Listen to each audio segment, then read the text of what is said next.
ارتقاء کو اگر اس معنی میں لیا جائے کہ اللہ تعالیٰ کا تخلیق کا انداز بتدریج ہے تو اس حد تک تو ارتقاء صحیح ہے. تو سر جی اس میں جو بعض حضرات ہیں وہ یہ کہتے ہیں کہ 72 فرقے ناجی نہیں ہیں بلکہ وہ ناری ہیں. تو ناری ہونے سے کیا مراد ہے؟ کیا وہ ہمیشہ جہنم میں جائیں گے یا ہمیشہ کے لیے جہنم میں رہیں گے؟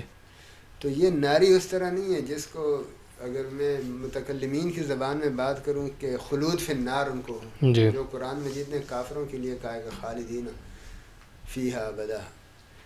اس کو متکلمین اس طرح تعبیر کرتے ہیں کہ ایک خلود فی النار ہے یعنی جہنم میں ہمیشہ رہنا، اور ایک دخول فی النار ہے کہ جہنم میں داخلہ ہونا اور کچھ جرائم کی سزا بھگت کے پھر ایمان کی برکت سے نجات مل جانا. خالق تو قانون ساز ہے، جبکہ معتزلہ کیا گیا تھے کہ خالق پر عدل واجب ہے، اللہ پہ عدل واجب ہے، اللہ کے لیے یہ بات جائز نہیں ہے، اس پہ لازم ہے کہ مومن کو جنت میں بھیجے اور کافر کو جہنم میں بھیجے، اس کے خلاف اس کو نہیں کرنا چاہیے.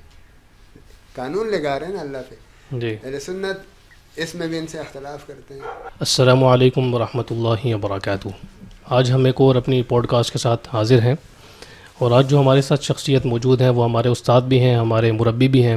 ان کی نظر کے نیچے اور ان کی خدمت میں ہم بڑے ہوئے اور بہت کچھ ہم نے ان سے سیکھا.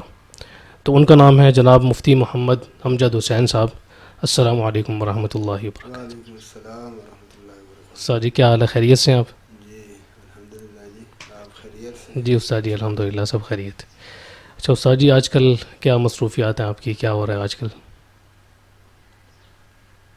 مصروفیات تو وہی ہیں، ملا کی دوڑ مسجد تک. الحمدللہ اللہ تعالیٰ نے علم دین کی مختلف خدمات سے ہی وابستہ رکھا ہے. فتویٰ نویسی کا کام پہلے سے ہی میرے متعلق تھا، یہاں بھی الحمدللہ وہ سلسلہ جاری ہے. باقی درسیات، دینی درسیات میرے متعلق ہیں. وفاق المدارس العربیہ کے بنات کا جو 6 سالہ نصاب ہے تو اس میں حدیث، تفسیر اور فقہ کے اسباق میں پڑھاتا ہوں پچھلے 3 سال سے. اس سے پہلے بھی تدریس سے وابستگی تھی، لیکن بنات سے تدریس کا یہ عمل 2019 سے شروع ہوا تھا تو وہ الحمدللہ چل رہا ہے. اب رجب کا مہینہ ہے تو وہ مصروفیت کچھ کم ہو گئی ہے، مدارس میں سالانہ امتحانات قریب ہیں.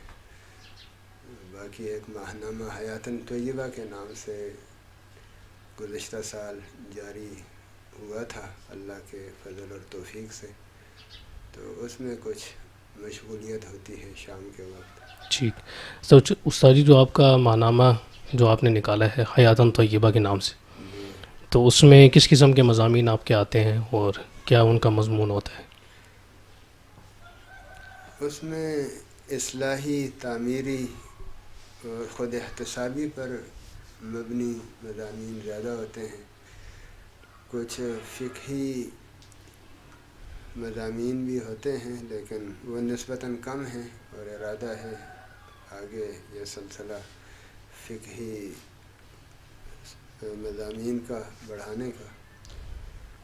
اس وقت الحاد اور جدیدیت کا جو ایک بہت بڑا چیلنج پورے عالم اسلام کو، ہمارے ملک پاکستان کو، امت مسلمہ کو درپیش ہے، اس پہ بھی کچھ فوکس رہتا ہے. ویسے بھی بیانات میں بھی اور اس رسالے میں بھی اس پہ کچھ لکھا جاتا ہے. ٹھیک ہے استاد جی، آج جو آپ کی خدمت میں ہم حاضر ہوئے تھے تو ہمارا مقصد یہ تھا، چونکہ عقائد بھی وابستہ ہیں ایک الحاد کے ساتھ اور فکری جو جنگ آج کل چلی ہوئی ہے، تو اس سلسلے میں ارادہ یہ تھا کہ نوجوان نسل کو عقائد سے متعلق آگاہی دی جائے اور جو عقائد کی تاریخ ہے اس سے بھی آگاہ کیا جائے. تو سب سے پہلا سوال یہ ہے کہ عقائد کی اسلام میں کیا حیثیت ہے اور اس کی اہمیت اسلام میں کیا ہے؟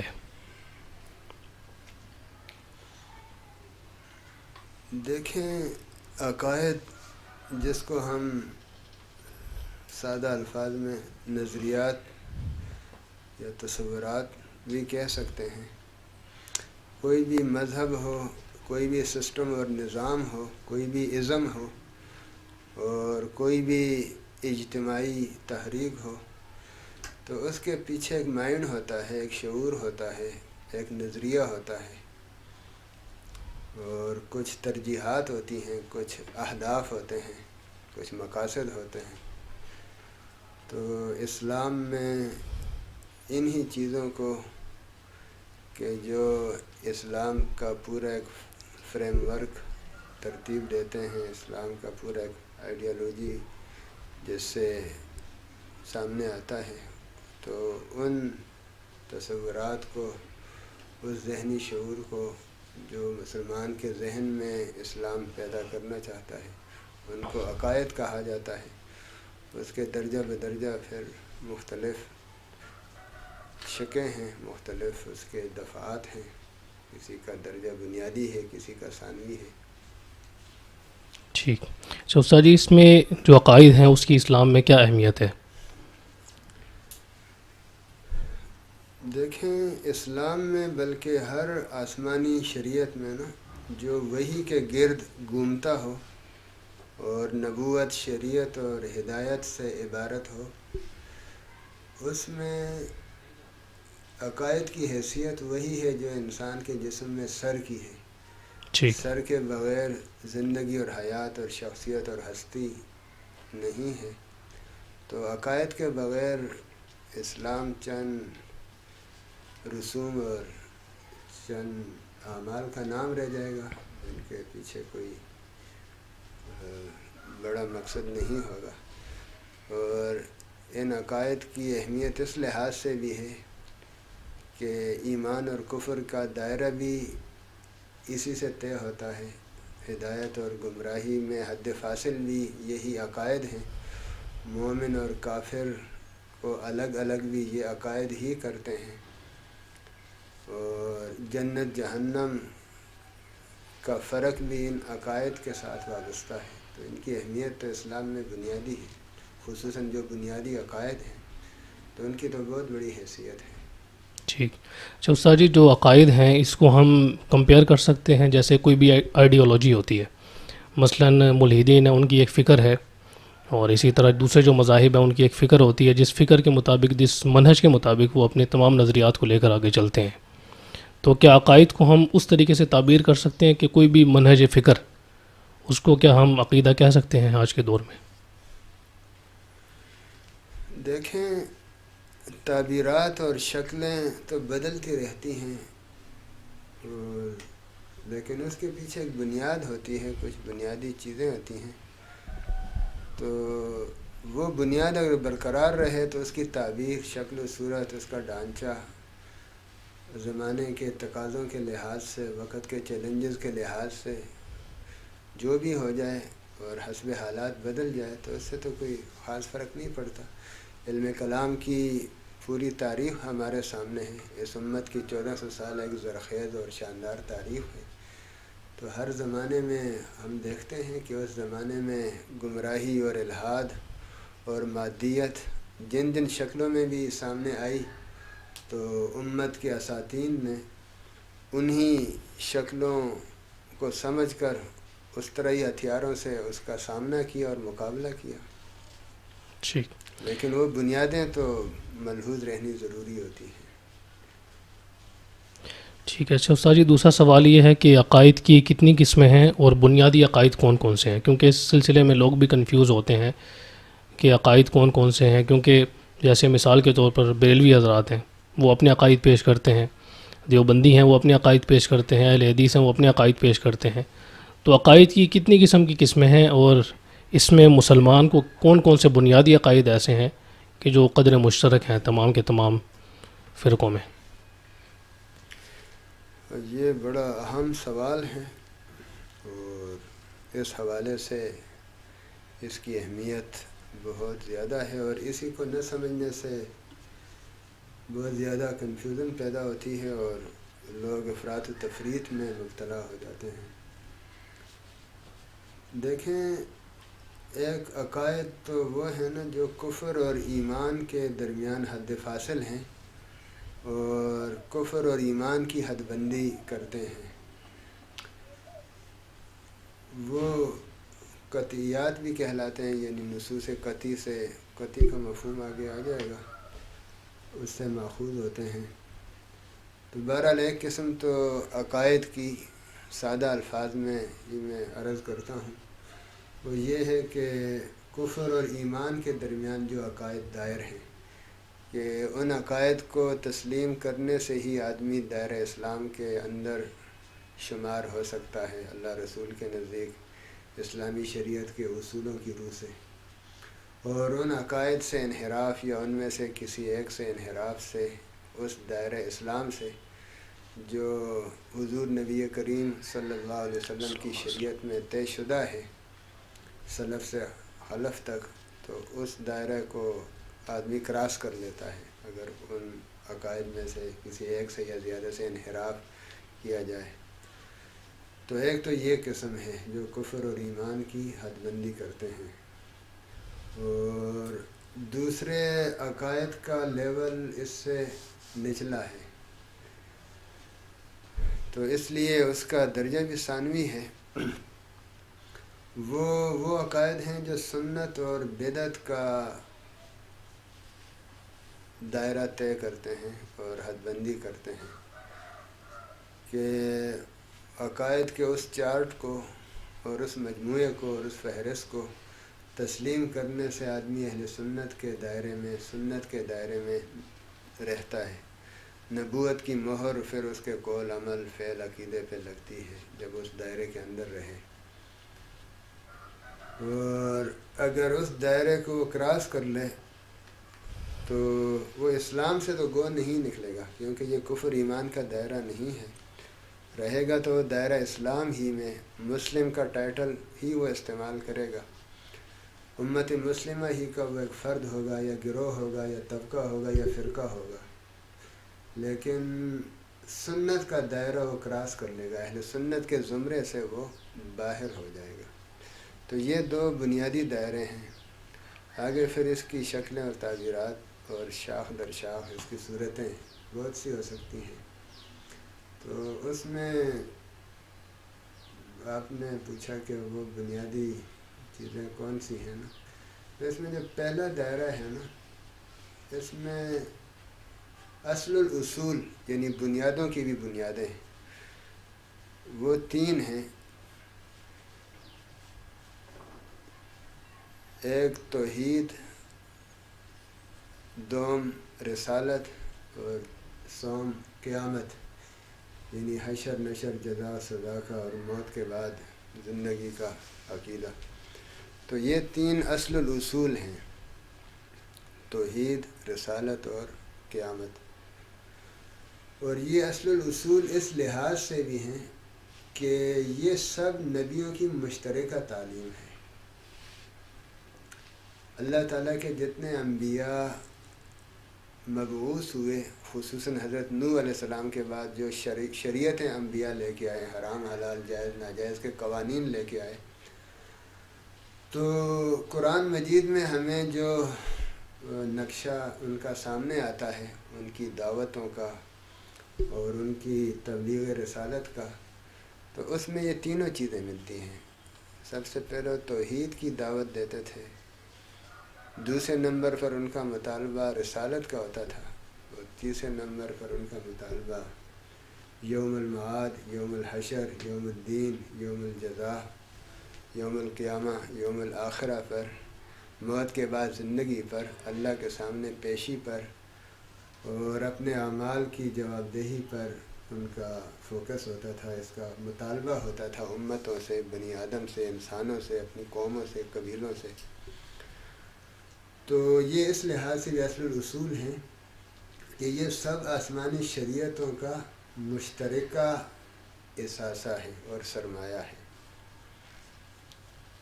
آپ قرآن مجید میں انبیاء کی دعوتیں جو ہمارے سامنے اخبار و قصص میں سامنے آتی ہیں نا، تو کیا چیز آتی ہے؟ قال یا قوم اعبدوا اللہ ما لکم من الہ غیرہ۔ جی 19ویں پارے میں کئی انبیاء کا، اس طرح 8ویں پارے میں، 12ویں پارے میں انبیاء کی دعوتوں کا نقشہ ہے، کئی انبیاء کا۔ تو پہلا ان کا مطالبہ یہ ہوتا تھا کہ اے میری قوم کے لوگوں، ایک اللہ کی بندگی کرو، اس کے علاوہ کوئی معبود نہیں۔ تو یہ توحید کا وہ تصور ہے کہ یہ کائنات کوئی بے خدا کائنات نہیں ہے، اور یہ بخت اور بائی چانس وجود میں آ جانے والا نظام نہیں ہے، جیسے آج کا الحاد اس بات پہ اصرار کرتا ہے کہ یہ کائنات بخت اور اتفاق کا نتیجہ ہے، بائی چانس یہ کائنات وجود میں آئی، جی یا بگ بینگ کا یہ شاخسانہ ہے، اس کا کوئی تخلیق کنندہ نہیں، اس کا کوئی ڈیزائن کنندہ نہیں، اس کا کوئی مینجمنٹ کرنے والا نہیں، اس کو کوئی چلانے والا نہیں۔ یہ جو الحاد آج کی دنیا میں مادی ہتھیاروں سے لیس ہو کر ساری دنیا پہ چڑھ دوڑا ہے، تو یہ الحاد ہر زمانے میں رہا۔ تو انبیاء نے اس کے مقابلے میں وحدانیت کی، توحید کی دعوت دی ہے کہ یہ بے خدا کائنات نہیں ہے، یہ ایک سسٹمائز کائنات ہے، ایک منظم اور مربوط کائنات ہے، اس کا ایک پیدا کنندہ ہے، اس کا ایک خالق مالک ہے، اس کا ایک ڈیزائن کنندہ ہے، اس کو ایک بنانے والا ہے، اس کو ایک عدم سے وجود میں لانے والا ہے، اور وہ اتنی زبردست ذات ہے کہ اس کے پاس کن فیکونی طاقت ہے۔ وہ ارادہ کرتا ہے تو عدم سے بڑی بڑی مخلوقات اور تخلیقات وجود میں آ جاتی ہیں، اس کے لیے کوئی لمبے چوڑے پاپڑ بیلنے نہیں پڑتے، لیکن اس کا تخلیق کا پھر ایک طریقہ ہے، وہ بتدریج کرتا ہے، جیسے ارتقاء میں انہوں نے ارتقاء کو خلط ملط کر دیا نا۔ جی ارتقاء کو اگر اس معنی میں لیا جائے کہ اللہ تعالیٰ کا تخلیق کا انداز بتدریج ہے، تو اس حد تک تو ارتقاء صحیح ہے، لیکن اسی چیز سے فائدہ اٹھا کر ملحدین نے، جو کائنات میں ایک تدریج ہمیں نظر آتی ہے نا کہ سارا سسٹم ایک ترتیب سے اللہ نے وجود میں لایا ہے، جی ایک دانہ بھی زمین میں ڈالتے ہیں تو مرحلہ وائز جو ہے وہ زمین سے آکسیجن اور فضا سے آکسیجن، زمین سے جو ہے وہ قوت نمو، نمی حاصل کر کے وہ پنپتا ہے، پھلتا پھولتا ہے، بڑھتا ہے، ثمربار ہوتا ہے، پھر پکتا ہے۔ تو ایک تدریجی نظام ہے۔ تو اسی تدریج کو خلط ملط کر کے انہوں نے کہا کہ اس طرح ہی تدریج در تدریج پیچھے سے چیزیں وجود میں، ان کا کوئی پیدا کرنے والا نہیں۔ تو ٹھیک بہرحال یہ بات ہے کہ تخلیق کا ایک طریقہ ہے دنیا میں، لیکن خالق اس کا اللہ تعالیٰ ہے، اور ہر چیز کو ایک ذرے سے لے کر کرے تک اور ایک ایٹم سے لے کر کہکشاں تک سب چیزوں کو اسی ایک وحدہ لا شریک ذات نے عدم سے وجود میں لایا ہے۔ ٹھیک۔ اچھا استاد جی، آپ کی بات سے جو میں سمجھا ہوں وہ یہ ہے کہ عقائد کے اندر جو 3 بنیادی چیزیں ہیں وہ قدر مشترک ہیں تمام کے تمام فرقوں میں، تمام کے تمام درجات میں۔ پہلی چیز ہے توحید، دوسری ہے رسالت، تیسری ہے آخرت۔ تو اس کے بعد ہم دیکھتے ہیں کہ اسلامی تاریخ میں بہت سے فرقے وجود میں آئے، اور عقائد میں اختلاف جو ان فرقوں میں پیدا ہوا، تو کس وجہ سے وہ اختلاف پیدا ہوا جس کی وجہ سے یہ مختلف فرقے وجود میں آئے؟ دیکھیں، اختلاف، ہر اختلاف مذموم بھی نہیں ہوتا، اختلاف ہونے میں کوئی حرج بھی نہیں تھا، لیکن کچھ اصولوں کے طے ہونے کے بعد ان اصولوں کے اندر اگر اختلاف ہو پھر تو کوئی حرج نہیں۔ جیسے اہل سنت میں بھی مثلا فقہی اختلافات ہیں، علم کلام میں اشعری ماتریدی اختلافات ہیں، تو ان کو کبھی کسی نے برا نہیں کہا، امت کی ایک تاریخ ہے اور روشن اور سنہری تاریخ ہے، لیکن ایک اختلاف مذموم ہوتا ہے۔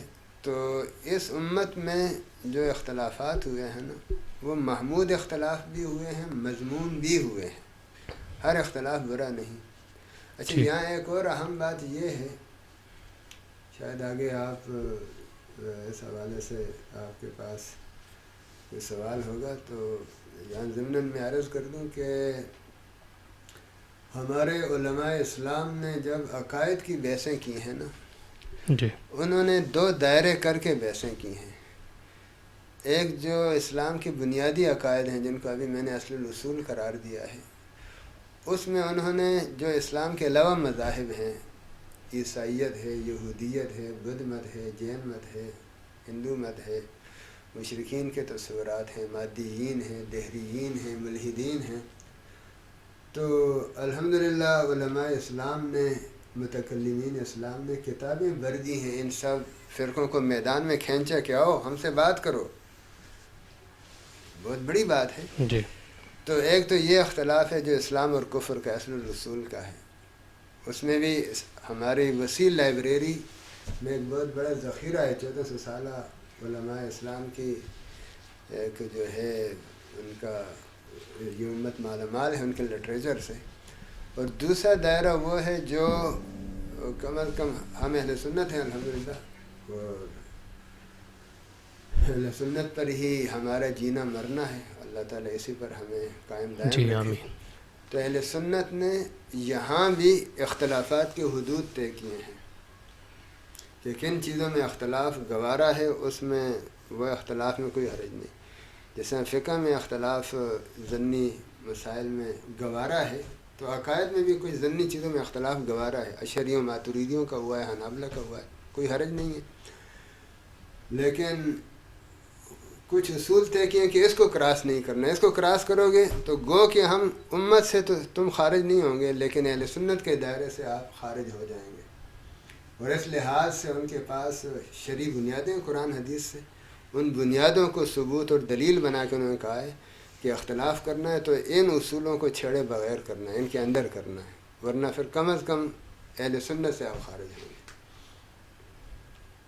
تو اس سے جب چھیڑا گیا ان چیزوں کو، اور یہ صحابہ کے آخر دور میں ہی اس کی نوبت آ گئی تھی، تو پھر امت کی وہ تاریخ سامنے آئی کہ جس کی پیشن گوئی حضور صلی اللہ علیہ وسلم نے اس حدیث میں فرمائی تھی جو عبداللہ ابن عمر ابن عاص رضی اللہ عنہ سے مروی ہے اور ابو داود، ترمذی، مسند احمد میں منقول ہے کہ بنی اسرائیل جو ایک ملت اور امت تھی، وہ بنی اسرائیل رہتے ہوئے یعنی تورات یا انجیل کو ماننے والے ہوتے ہوئے 72 فرقوں میں بٹ گئے تھے.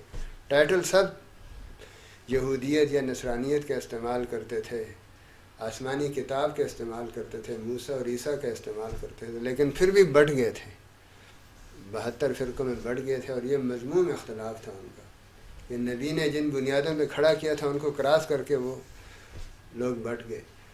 تو اس حضور نے فرمایا میری امت بھی اسی طرح بٹے گی. حضور نے جو بنیادیں قائم کی امت کی اجتماعیت کی، تو آپ نے پیشن گوئی فرمائی کہ وہ تو 72 فرقوں میں بٹے تھے اور میری امت جو ہے وہ 73 فرقوں میں بٹ جائے گی، جن میں سے ایک ناجی ہوگا اور باقی جو ہیں وہ نجات یافتہ نہیں ہوں گے.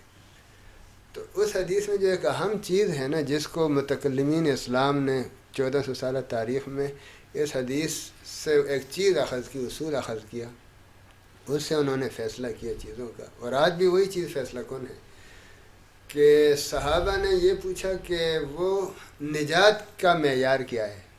اچھا، اس سے آپ یہ اندازہ لگائیں کہ صحابہ کتنے مقصد چیزوں پہ فوکس کرتے تھے. وہ لوگ فضولیات میں نہیں الجھتے تھے، اور یہ ان کا دینی شعور تھا. حضور کی صحبت کی برکت سے ان میں اللہ نے یہ بصیرت اور شعور پیدا کیا کہ وہ ترجیحات کو سمجھتے تھے. انہوں نے یہ نہیں پوچھا کہ وہ 72 فرقے کون سے ہیں. اللہ اکبر. ان کی دینی فہم کا آپ دیکھیں. انہوں نے کہا ہمیں ان سے کیا لینا، ہمیں تو اپنی نجات کی فکر کرنی ہے نا. تو فرمایا نجات کی بنیاد کیا ہے، سمجھ گئے نا. جی. تو حضور نے اس پر جو پیمانہ دیا تو وہ 2 باتیں ہیں، اور یہی 2 باتیں وہ پیمانہ ہے جو سنت اور بدعت کا دائرہ 1400 سالہ تاریخ میں بھی طے کرتی رہی ہیں اور آج بھی طے کریں گی اور آئندہ بھی طے کریں گی. یہ کوئی بھول جائے کہ وہ آج کوئی نیا نظریہ آئیڈیا پیش کرے گا اور کسی اور طرف امت کو لے جائے گا. یہی چراغ جلیں گے تو روشنی ہوگی، کہا تھا شاعر نے. تو وہ ہے 2 جملے ہیں ماشاءاللہ، دریا بکوزہ. حضور نے فرمایا ما انا علیہ و اصحابی.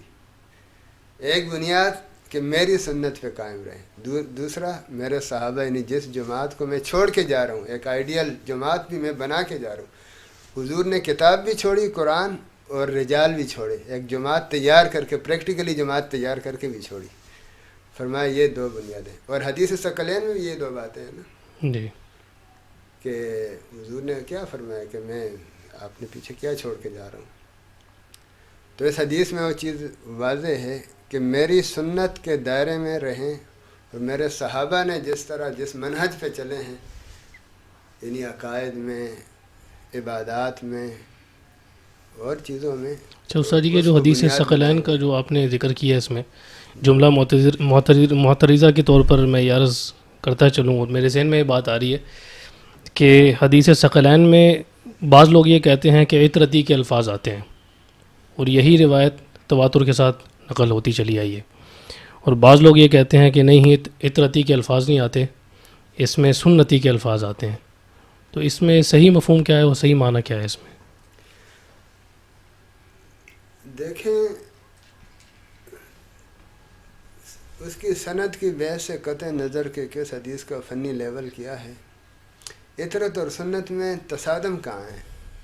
جی جیسے ابھی میں نے عرض کیا کہ حضور نے کتاب اور شریعت چھوڑی اور ایک پریکٹیکلی جماعت چھوڑی. تو اس جماعت میں تو اہل بیت وہ سعادت مند طبقہ ہے کہ جن کو صحابیت کا بھی شرف حاصل ہے اور حضور کے گرانہ ہونے کے شرف بھی حاصل ہے. ان کو تو مزید ایک سعادت صحابیت کے ساتھ حاصل تھی. تو وہ تو سنت ہو تو وہ اس کی جو ہے کیا کہتے ہیں اس کا مطلب ایک تحریری شکل ہے، اور ٹھیک عطرتی ہو تو اس کی پریکٹیکلی شکل ہے. ٹھیک ہے استاد جی. ہمارے دوسری تو آپ نے دونوں سر آنکھوں پر. جی آپ نے جو افتراق امت والی حدیث ابھی ذکر کی ہے، اس میں 72 فرقوں والی، صحیح ہے. تو اس کے اندر 72 فرقوں والی جو روایت ہے اس میں کون سے 72 فرقے مراد ہیں، اور اسی طرح اس میں جزوی اختلاف والے ہیں یا عقیدے کے اختلاف والے ہیں، اصولی اختلاف والے ہیں؟ صحیح ہے. دیکھیں ابھی جیسے میں نے عرض کیا نا کہ عقائد کا دوسرا دائرہ وہ ہے جو سنت اور بدعت کی حد بندی کرتا ہے. تو یہ 72 فرقوں کی تقسیم اس دائرے کی ہے، یعنی ایمان اور کفر والے دائرے کی تو نہیں ہے، کیونکہ یہ 72 فرقے ملت سے خارج نہیں ہیں، اسلامیت سے یا اسلام سے یا امت سے خارج نہیں ہیں. یا بالفاظ دیگر آپ یہ کہہ سکتے ہیں کہ توحید رسالت قیامت کے دائرے کے اندر ہیں یہ، کیونکہ توحید رسالت قیامت کے دائرے کے اندر رہنا مسلمان ہونے کے لیے ضروری ہے. اس پہ تو کوئی کمپرومائز نہیں ہے نا، کسی بھی شریعت میں نہیں رہی، اسلام نے کیا کسی بھی شریعت میں نہیں رہی. تو پہلے دائرے میں تو ان کا ٹائٹل امت مسلمہ والا یہ اور اسلام کے اندر ہی ہیں یہ. دوسرے دائرے میں یہ مان علیہ و اصحابہ والے دائرہ جو ہے، اس دائرے میں ان لوگوں نے تجاوز کیا، انحراف کیا. تو یہ انحراف ذہنی اور شعوری یا تصوراتی اور نظریاتی تھا. عملی چیزوں میں تو اختلاف بہت سے فروعی اور ضمنی احکام میں خود اہل سنت میں بھی ہے، جیسے مذاہب اربعہ میں اہل سنت کے. تو اس میں پھر مختلف مثلا اللہ کے ذات و صفات میں انہوں نے اس تشریح سے انحراف کر کے جو اللہ کے رسول سے مروی ہے یا صحابہ سے منقول ہے یا قرآن مجید میں جو ہمارے سامنے آتا ہے، جی تو اللہ کی ذات صفات میں وہ بہت زیادہ غلو میں پڑ گئی یا بہت باریکیوں میں چلے گئے جس میں جانا نہیں چاہیے تھا، یا ان کی ایسی تعبیرات پیش کی جو منہاج نبوت سے میل نہیں کھاتی. جب یہ ایک انحراف ہو گیا. معتزلہ نے اللہ کی صفات کے مسئلے میں کتنا غلو کیا، اور اس کی چھلائی کرتے کرتے کرتے کرتے گویا کہ اللہ کی ذات کو معطل بنا کے انہوں نے چھوڑ دیا ہے. اس طرح خوارج ہیں، مشبہ ہیں، وہ دوسری انتہا پہ گئے. انہوں نے اللہ کی ذات کو دنیاوی مخلوقات سے تشبیہ کا جو ہے وہ سلسلہ شروع کیا. تو ہے تو یہ نظریاتی یا ان چیزوں میں، لیکن وہی دائرہ جو حضور نے طے کیا تھا، صحابہ جس دائرے پہ چلے ہیں، جس طریقے پہ چلے ہیں، اس اسلوب کو انہوں نے چھوڑ دیا. تو مان علیہ و اصحابہ میں انحراف ہوا، جی. دوسری طرف چلے گئے. اچھا استاد جی، اس میں جو بعض حضرات ہیں وہ یہ کہتے ہیں کہ 72 فرقے ناجی نہیں ہیں بلکہ وہ ناری ہیں. تو ناری ہونے سے کیا مراد ہے؟ کیا وہ ہمیشہ جہنم میں جائیں گے یا ہمیشہ کے لیے جہنم میں رہیں گے؟ ہاں، یہ بڑا اہم سوال ہے، اور اس چیز کو نہ سمجھنے یا اس چیز میں خلط مبحث کرنے سے ہی تکفیر بازی کا سلسلہ امت میں بہت زوروں پہ رہا، خصوصاً ان پچھلی صدیوں میں بر صغیر میں جی خاص طور پہ. دیکھیں یہ جو حدیث میں ایک فرقوں کو ناجی اور باقیوں کو ناری کہا گیا نا، تو یہ ناری اس طرح نہیں ہے جس کو اگر میں متکلمین کی زبان میں بات کروں کہ خلود فی النار ان کو ہو، جی جو قرآن مجید نے کافروں کے لیے کہا ہے کہ خالدین فیہا ابدا، اس کو متکلمین اس طرح تعبیر کرتے ہیں کہ ایک خلود فی النار ہے یعنی جہنم میں ہمیشہ رہنا، اور ایک دخول فی النار ہے کہ جہنم میں داخلہ ہونا اور کچھ جرائم کی سزا بھگت کے پھر ایمان کی برکت سے نجات مل جانا۔ تو ہمارے متکلمین اسلام یہ فرماتے ہیں کہ حدیث میں جو کلہم فی النار ہے، اس سے خلود فی النار مراد نہیں جو کافروں کے لیے ہے، جو توحید رسالت قیامت کا دائرہ کراس کرنے والوں کے لیے ہے، جس کے لیے قرآن نے خود صراحت کی ہے، مشرکین کے لیے صراحت کی ہے، عیسائی اور یہودیوں کے لیے صراحت کی ہے۔ مثلا 6 پارے میں اللہ نے فرمایا عیسائیوں کے بارے میں لقد کفر الذین قالوا ان اللہ هو المسیح ابن مریم، اللہ نے خود ان پہ کفر کا فتویٰ لگایا ہے کہ جو لوگ یہ کہتے ہیں کہ مسیح خدا کے بیٹے تھے وہ پکے کافر ہیں۔ تو متکلمین یہ کہتے ہیں کہ یہ جو 72 فرقے اس حدیث میں جن کی پیشن گوئی ہے اور آگے ہماری ہسٹری اور تاریخ میں ان کی تعیین ہوئی ہے اور ہر زمانے میں فرقے سامنے آتے رہے، تو یہ خلود فی النار والے نہیں ہیں، یعنی امت سے خارج نہیں ہیں، ایمان ان میں ہے۔ البتہ دخول فی النار ان غلط نظریات کی وجہ سے ہوگا جو مان علیہ وصحابی کے معیار اور آئیڈیل کو چھوڑنے کی وجہ سے انہوں نے اللہ کی ذات و صفات میں یا امت کے مختلف طبقات کے بارے میں یا قرآن کی تشریحات کے بارے میں یا قرآن کے محکمات متشابہات کے بارے میں انہوں نے جو تعبیرات اختیار کی ہیں، جو تعویلات کی ہیں، اس وجہ سے ان کو ان غلط تصورات جو حضور کو انہوں نے کراس کر کے صحابہ کو کراس کر کے سلف امت کو کراس کر کے اختیار کیا، تو اس غلط تعبیر پہ، غلط تصور پہ، غلط آئیڈیالوجی قائم کرنے پہ، غلط سوچ رکھنے پہ، غلط عقیدہ اپنانے، اس کا پرچار کرنے اور اس پہ لڑنے مرنے پر انہوں نے کیا، اس کی سزا ان کو بھگتنی پڑے گی۔ اور پھر ایمان کی برکت سے جو ان کو حاصل ہے، ایمان توحید رسالت قیامت پر، اس کی برکت سے ایک دن یہ جہنم سے نکل آئیں گے۔ تو یہاں کلہم فی النار سے مراد دخول فی النار ہے، خلود فی النار نہیں۔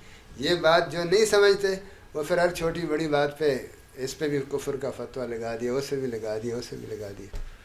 وہ کسی شاعر نے کہا تھا امت کو مار ڈالا کافر بنا بنا کر، پھر وہ کام ہوتا ہے۔ جی تو استاد جی، سب سے پہلا جو فرقہ ہمیں ملتا ہے تاریخ اسلام میں وہ خوارج کا فرقہ ملتا ہے، وہ صحابہ کرام کے دور میں ہی وجود میں آ گیا تھا۔ تو خوارج کا فرقہ کون سا ہے اور اس فرقے کی بنیاد کیسے پڑی ہے اور اس فرقے کے بنیادی عقائد کون کون سے تھے؟ اچھا سوال ہے۔ دیکھیں، خوارج کے لفظ پہ اگر آپ غور کریں نا، یہ لفظ بھی حدیث ہی سے لیا گیا ہے کہ حدیث میں جو ایک صاحب نے حضور کے تقسیم غنیمت پہ اعتراض کیا تھا، فتح مکہ کے بعد کون سا غزوہ تھا، اوتاس تھا غالباً، اس میں جب آپ نے بعض نو مسلم سرداروں کو بہت بڑی مقدار میں مال غنیمت دیا، اس نے اعتراض کیا کہ یا اللہ کے رسول آپ انصاف کریں۔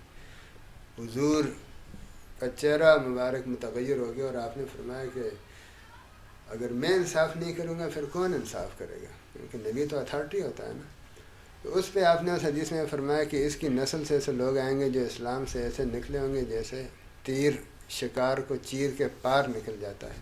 تو وہاں جو خروج کا لفظ ہے، اسی سے بظاہر لگتا ہے متکلمین نے ان کو خوارج کا لفظ دیا، کیونکہ بعد میں جب حضرت علی رضی اللہ عنہ کے زمانے میں یہ لوگ وجود میں آئے تو ان کا یہی غلو والا طرز عمل تھا، بدتمیزی، بدتہذیبی، گستاخی والا طرز عمل تھا جو ان صاحب نے ان کے ایک پیشرو نے حضور کے سامنے اپنایا تھا۔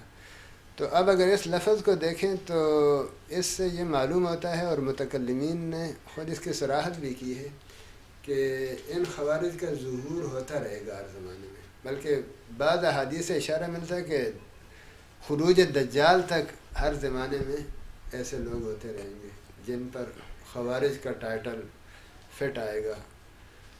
تو اس کا خلاصہ یہی ہے کہ یہ لوگ انتہائی غلو کریں گے، بلکہ ابھی جو پچھلے عرب میں جو آگ سامراج نے لگائی تھی، تو جو عراق میں ایک تنظیم لانچ کی گئی تھی، کیا نام ہے اس کا، ایک تنظیم تھی نا جو کارروائیاں کرتی ہے، تو اس پہ خوارج کا حکم عرب کے علماء نے لگایا، جو سب کو قتل کرتے تھے، مارتے تھے، اور بہت غلو پر مبنی ان کا طرز عمل تھا۔ اور آج بھی بعض جگہوں میں اس خطے میں بھی ان کی سنائی دیتی ہے، ان کو پہ خوارج کا حکم لگایا ایسے لوگوں نے۔ ٹھیک، تو یعنی استاد جی خوارج کی جو احادیث میں صفات آئی ہیں، تو یہ صفات جب جب کسی فرقے پر جی فٹ ہوں گی وہ اسی زمرے تو میں آئے وہ گا، اسی زمرے میں آئے گا۔ ورنہ تو وہ جو سلف کے دور میں، جو حضرت علی کے دور میں جو یہ لوگ ظاہر ہوئے تھے، حضرت علی سے الگ ہو کر نعوذ باللہ ان کی تکفیر کی تھی، اور انہوں نے کہا تھا کہ انہوں نے امیر معاویہ حضرت علی کی جنگوں میں حکم اور ثالث اور پنچایت کو تسلیم کر کے ان الحکم الا للہ سے انحراف کیا ہے، یہ انہوں نے بنیاد بنایا تھا۔ جی تو مقام حرورہ میں جمع ہوئے تھے، تو صحابہ ان کو حروریہ کہتے تھے۔ اچھا، حضرت عائشہ رضی اللہ عنہ کی ایک روایت میں ان کے لیے حروریہ کا لفظ آیا ہے۔ تو پھر ہر زمانے میں یہ لوگ اس طرح، اور ان کی جو ایک اہم چیز ہے وہ بغاوت کا جذبہ، اسلامی حکومتوں میں، اسلامی معاشرے میں باغی طبقہ ہوتا تھا، یہ بغاوت کو اٹھاتا تھا۔ ٹھیک ہے، اس کے علاوہ استاد جی اس میں ان کی کیا اور بنیادیں ہیں، یعنی حدیث میں کون کون سی صفات آئی ہیں ان کی؟ حدیث میں تو ان کی علامات آئی ہیں، مثلا ان کے سر منڈے ہوئے ہوں گے، صفحاء الاحلام، حدیث الاسنان، نوحمر ہوں گے، جذباتی ہوں گے، کم عقل ہوں گے، احمق ہوں گے، اور قرآن کی تلاوت وغیرہ عبادات بہت کریں گے، لیکن وہ ان کے حلق سے نیچے نہیں اترے گا، جس کو یعنی وہ بات ہوگی جس کو اقبال نے کہا ہے، تیرے دل پہ نہ ہو جب تک نزول کتاب، گرا کشاہ راضی نہ صاحب کشاف۔ تو بظاہر تو قرآن بہت پڑھتے ہوں گے، ذکر اذکار کریں گے، اور بہت سے شرعی چیزوں کو بجا لائیں گے، کہ صحابہ کو آپ نے فرمایا کہ تمہیں ان کو دیکھ کے رشک آئے گا کہ یہ کتنے آگے ہیں عبادات میں، اللہ کی بندگی میں، لیکن اس کے باوجود یہ فرمایا کہ وہ اسلام کے باغی ہوں گے، سرکش ہوں گے، خارج ہوں گے۔ ٹھیک، تو استاد جی اس کے تو یہ برعکس ہم صفات دیکھتے ہر ہیں، زمانے میں دیکھی جا سکتی ہیں۔ اس کے علاوہ ہم دیکھتے ہیں کہ روافض اور شیعہ کا جو فرقہ ہے یہ بھی صحابہ کرام کے دور میں ہی وجود میں آ گیا تھا، تو ان کی کیا صفات ہیں اور ان کے کیا بنیادی عقائد ہیں؟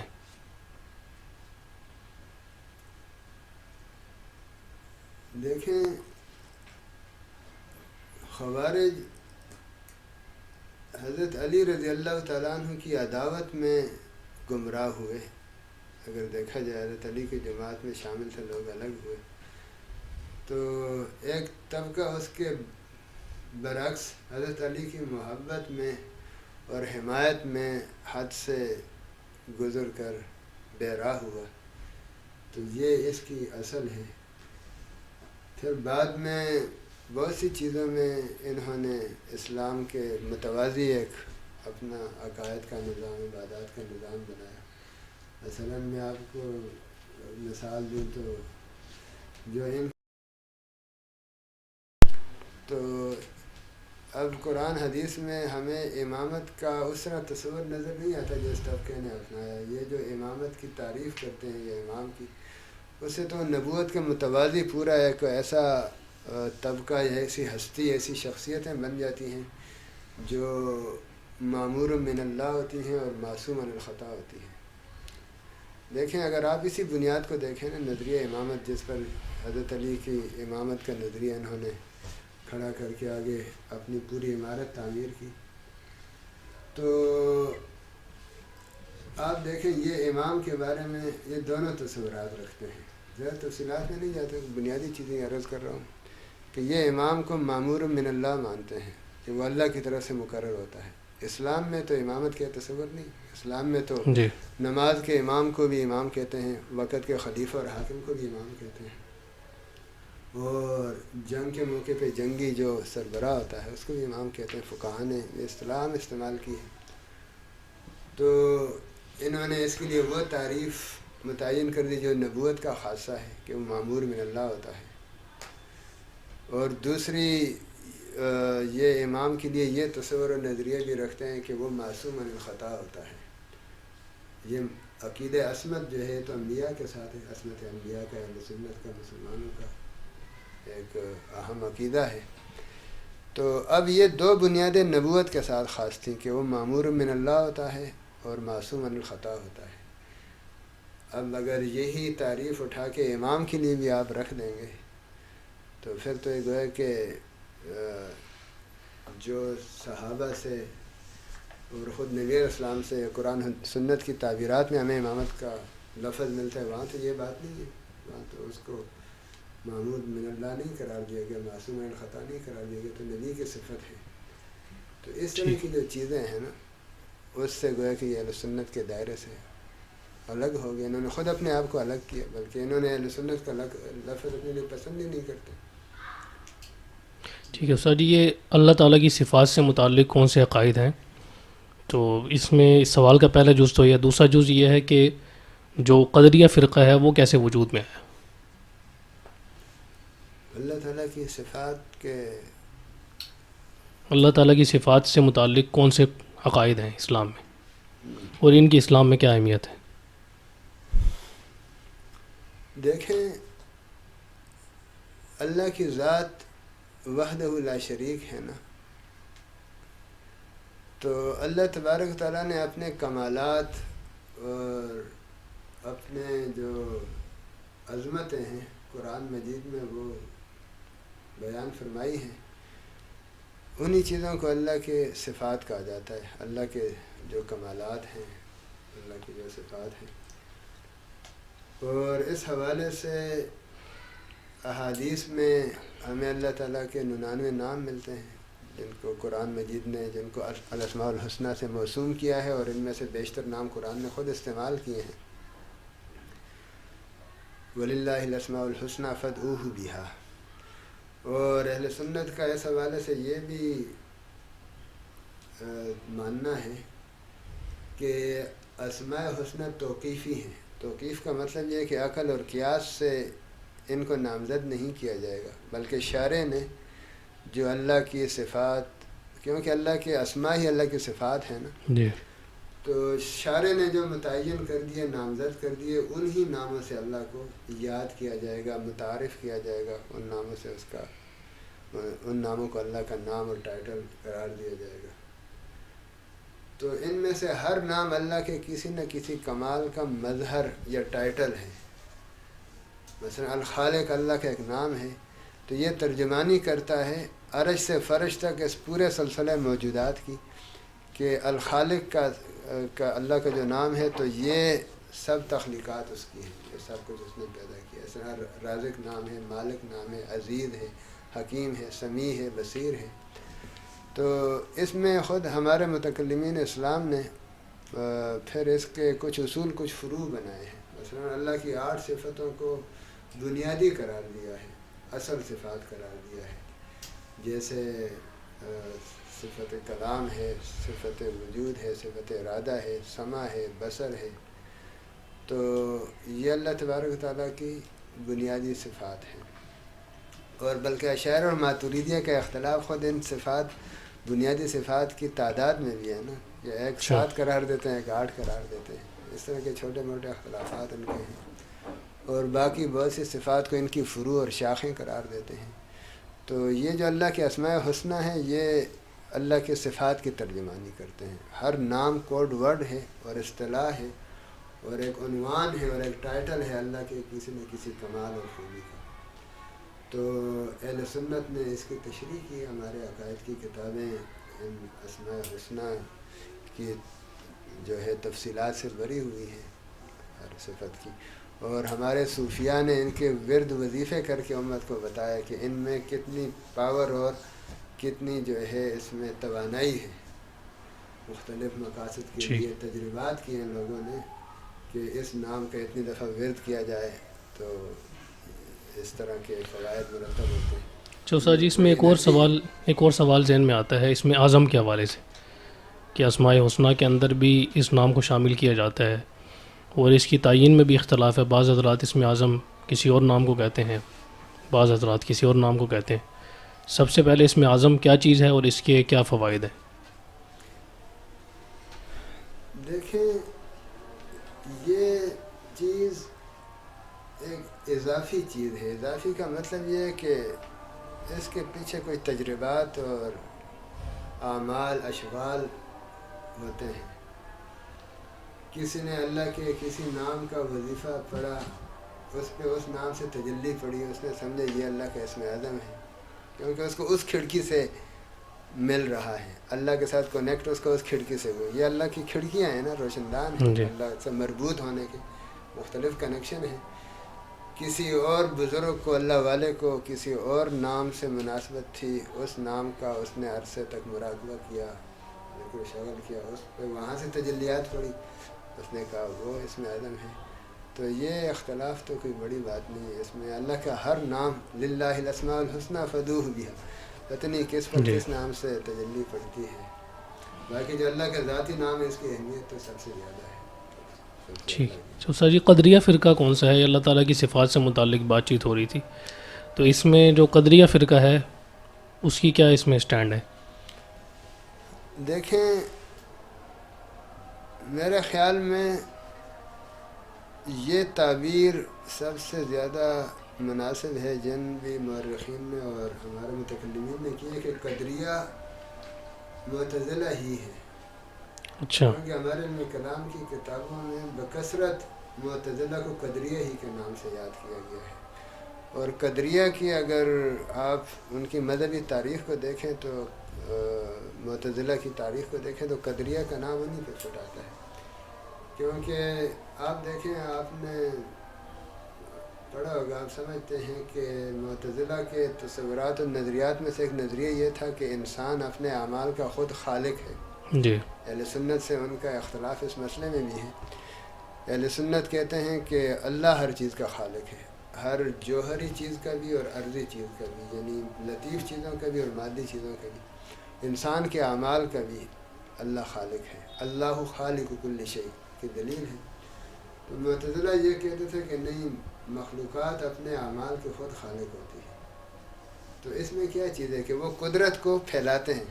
جو صفت قدرت اللہ کی، القادر اللہ کا نام ہے نا، تو صفت قدرت کو وہ بہت وسیع کرتے ہیں مخلوقات کی طرف. اور انسان میں سے ہر انسان کو گویا کہ وہ قدرت کا درجہ دیتے ہیں جو اہل سنت کے خیال میں وہ توحید کے منافی ہے، اللہ کی صفت قدرت کے منافی ہے اور اللہ کی صفت خالقیت کے منافی ہے. تو اس لحاظ سے ان کو قدریہ کا نام بھی دیا گیا. اور پھر ان میں چونکہ بہت سی شاخیں اور فرقے ہیں، خود اہل سنت میں بہت سی اس میں معتزلہ میں، بلکہ روافض میں، خوارج میں، سب میں بہت سی شاخیں ہیں. 20 تک لوگوں نے گنوائی ہیں. تو ان کے بعض فرقوں کا کسی نے پھر قدریہ نام رکھ دیا، حالانکہ وہ خود انہی کی ایک شاخ ہوتی ہے، اور بعضوں نے پورے اس معتزلہ کے طبقے کو ہی قدریہ کہہ دیا. تو بنیادی چیز یہ تھی کہ وہ اس بات کے قائل تھے کہ انسان اپنے اعمال افعال کا خود ذمہ دار ہے اور خود خالق ہے. اس کے پیچھے وہ اللہ کی قدرت یا تقدیر کے نظریے کو اس طرح نہیں مانتے تھے جس طرح اہل سنت مانتے ہیں. تو سر جی، فرقہ جبریہ کی کیا تاریخ ہے اور یہ کس قدر فرقہ جو قدریہ ہے اس سے مختلف ہے؟ یہاں مجھے ایک بات یاد آ گئی کہ شبلی نعمانی رحمہ اللہ نے فرمایا کہ فرقوں کا آغاز جو ہے وہ پولیٹیکل مقاصد سے، یعنی سیاسی مقاصد کے تحت ہوا. اچھا. اور مشاجرات صحابہ کے باب میں اہل سنت نہیں الجھتے، الجھنے بھی نہیں چاہیے. تو ہم اگر حضرت علی رضی اللہ عنہ کے زمانے میں، حضرت عثمان کے آخری دور میں جو تنازعات ہوئے، بہت سی چیزیں ہوئیں، اس میں ہمیں نظر آتا ہے کہ واقعی سیاسی چیزوں کو مذہبی ٹچ بہت سے منحرف گروہوں نے دیا ہے. کچھ نے حضرت علی کے ساتھی بن کے، کچھ نے حضرت علی کے مقابلے میں کھڑے ہو کے، جیسے روافض خوارج کی بھی بات ہوئی. وہی چیز پھر مذہبی، پورے ایک مذہبی داستان بن گئی، ایک پورا ایک وہ ہو گیا. تو جبریہ کا ایسا لگتا ہے کہ جب بنو امیہ کا جو دور تھا نا، ان کے بہت سے بادشاہ بڑے ظالم ہوئے، ان کا پورے ڈکٹیٹرشپ کا نظام تھا، ان کے بعد کے بادشاہوں نے انہوں نے عوام کو دبا کے رکھا. یزید کے دور میں دیکھیں کیا کچھ نہیں ہوا. جی. تو اس سے انہوں نے عوام میں یہ چیز پھیلائی یا ان کے ہم نوا لوگوں نے کہ بھئی بس قسمت پہ راضی رہو، جو اللہ کو منظور ہوتا ہے وہی ہوتا ہے. اس کا مقصد یہ تھا کوئی انقلاب نہ اٹھے، ہمارے خلاف مزاحمت نہ ہو. تو اس چیز کو بہت سے لوگوں نے ایک مذہبی رنگ دے کے نا بنو امیہ کے حمایت میں یا سمجھے ان کے جو ہم نوا طبقے تھے، تو اس طرح کے لوگوں کو جبریہ کہا گیا. پھر اس کا ریئیکشن ہوا، کیونکہ ایکشن کا جو ریئیکشن ہوتا ہے عمل کا رد عمل ہوتا ہے. انہوں نے کہا کہ نہیں، یہ سب بکواس ہے، کسی کو یہ حق نہیں ہے کسی انسانی بیوروکریسی کو کہ وہ اس طرح دبا کے رکھے عوام کو، لوگوں کو، اور نام تقدیر کا لگائے. تو اس کے پیچھے میں کہنا یہ چاہتا ہوں کہ کچھ سیاسی چیزیں تھیں، پھر وہ مذہبی رنگ انہوں نے اختیار تو سر جی یہ بات مودودی صاحب نے بھی رسائل و مسائل میں، قدریہ اور جبریہ ایک دوسرے کا ایکشن اور ریئیکشن ہے، اور ان کا ایک سیاسی پس منظر بھی ہے. بنو امیہ کے دور میں آپ کو یہ ملے گا. اچھا سر جی، یہ مودودی صاحب نے بھی رسائل و مسائل میں یہ بات لکھی ہے کہ جو بنو عباس ہیں انہوں نے دین میں ایجابی طور پر دلچسپی لی تھی. مامون الرشید کے بارے میں انہوں نے لکھا ہے کہ اس نے ایک بلا وجہ جو قرآن مجید سے متعلق عقیدہ ہے اس کو ڈنڈے کے زور پر منوانا شروع کر دیا لوگوں سے. بالکل ایسے ہی ہے، اور اس کے پیچھے معتزلہ تھے. جی. اچھا دوسرا استاد جی، معتزلی فرقے کے بنیادی افکار کون کون سے ہیں؟ تو آپ نے بات کلیئر کر دی ہے کہ قدریہ کو ہی معتزلہ کہا گیا. تو معتزلہ فرقہ کے بنیادی افکار، جی یقین نہ ہو سکتا ہے بعضوں نے قدریہ کی الگ تعریف کی، لیکن میں آپ سے عرض کرتا ہوں نا، وہ الگ تعریف میں ان کی کوئی شاخ ہی نکلے گی. ٹھیک. کیونکہ ان کی بہت سی شاخیں ہیں. تو ان کے بنیادی افکار کون کون سے تھے معتزلیوں کے؟ جہاں تک مجھے یاد پڑتا ہے ان کے 6 چیزیں بہت اہم ہیں جن کے گرد ان کا پورا نظام عقائد اور پورا آئیڈیالوجی گھومتا ہے نا. تو ان میں سے ایک تو توحید کا نظریہ ہے، اس لیے یہ اپنے آپ کو اہل توحید بھی کہتے تھے. اچھا. اور وہ جیسے ابھی میں نے تھوڑی دیر پہلے عرض بھی کیا تھا کہ اللہ کی صفات کے مسئلے میں انہوں نے اتنا غلو کیا نا کہ ہر چیز کو شرک یا بدعت قرار دے. جیسے اللہ کی صفات کی جو تشریحات ہیں، نفی در نفی در نفی، اس کو توحید کے لیے ضروری قرار دیتے تھے. ان کے اگر توحید کے نظریے کو دیکھیں تو اللہ کی صفات کا ایک طرح سے سمجھو کہ انکار ہی ہو جاتا ہے، جس طرح تشریح یہ کرتے ہیں نا. تو ایک عقیدہ، ایک ان کا بنیادی اصول توحید کا ہے جس کی یہ غالیانہ تشریح کرتے ہیں جو صحابہ، سلف صالحین، محدثین، مفسرین اور سب سے لگا نہیں کھاتا، سب سے مختلف ہے. ایک یہ بنیاد ہے، اس میں اہل سنت کی بحث ان سے اس چیز پہ ہوئی ہے کہ توحید کس کو کہتے ہیں، توحید کا کیا تصور ہے، اللہ کی صفات کی تعبیرات، تعویلات، تفصیلات کیا ہیں.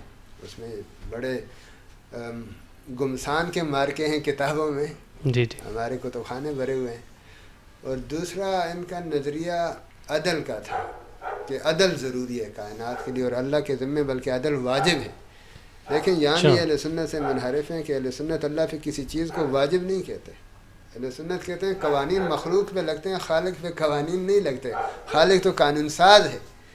جبکہ معتزلہ کیا کہتے ہیں کہ خالق پر عدل واجب ہے، اللہ پہ عدل واجب ہے. اللہ کے لیے یہ بات جائز نہیں ہے، اس پہ لازم ہے کہ مومن کو جنت میں بھیجے اور کافر کو جہنم میں بھیجے. اس کے خلاف اس کو نہیں کرنا چاہیے. قانون لگا رہے ہیں نا اللہ پہ. جی. اہل سنت اس میں بھی ان سے اختلاف کرتے ہیں کہ اللہ پہ کوئی چیز واجب نہیں. اگر اللہ اپنے مخلوق، اپنے مطیع اور فرمانبردار لوگوں کو جہنم میں بھیجیں اور اپنے نافرمانوں کو جنت میں بھیجیں تو یہ مذموم نہیں ہے، کیونکہ اللہ خالق ہے اور خالق کو اپنے مخلوق پہ پوری دسترس اور اختیار ہوتا ہے.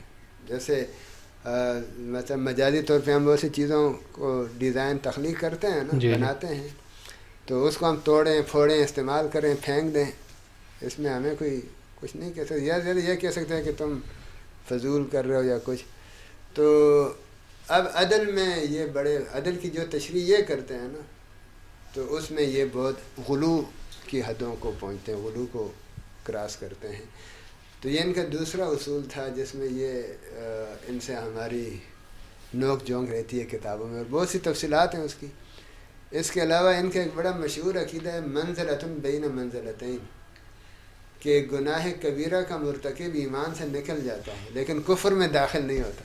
اب یہ انہوں نے ایک نئی پخ چھوڑی ہے، یعنی ان کے نزدیک مومن اور کافر دو تقسیمیں نہیں ہیں بلکہ جی. 3 تقسیمیں، مومن کافر اور نہ مومن نہ کافر، یہ ان کے ہاں ہی ملتا ہے، منزلتن بین منزلتین، کہ ایک آدمی جو گناہ کبیرہ کا مرتکب ہوتا ہے وہ اسلام سے نکل جاتا ہے لیکن کفر میں داخل نہیں ہوتا، وہ نہ مسلمان ہے نہ کافر، یہ ان کا ایک بڑا اہم اصول ہے۔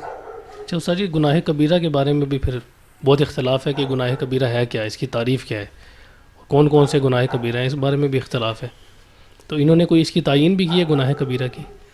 دیکھیں جو بھی اختلاف ہو لیکن نص میں جن چیزوں کو جرائم قرار دیا ہے جیسے قتل ہے، زنا جی. ہے، خیانت ہے، جھوٹی گواہی ہے، اس میں بہت سے ہیں، جیسے ابن حجر الہیتمی رحمہ اللہ کی جو کتاب الزواجر، انہوں نے 70 کے قریب ایسے گناہ گنوائے ہیں، کبیرہ کی فہرست پیش کی ہے جو منصوص ہیں، تو ان سے تو کوئی انکار نہیں کر سکتا، وہ بھی اگر لے لیں تو مطلب ہے جو خود نص میں جن پہ وعید آئی ہے، زجر آیا ہے، توبیخ آئی ہے، ڈانٹ آئی ہے، جہنم کی دھمکی آئی ہے، تو ان چیزوں کے بارے میں یہ کہتے ہیں نا کہ ان کا مرتکب ایمان سے نکل جاتا ہے، مرتکب کبیرہ نہ کافر نہ مومن، تو یہ ان کا ایک بڑا اہم اصول ہے۔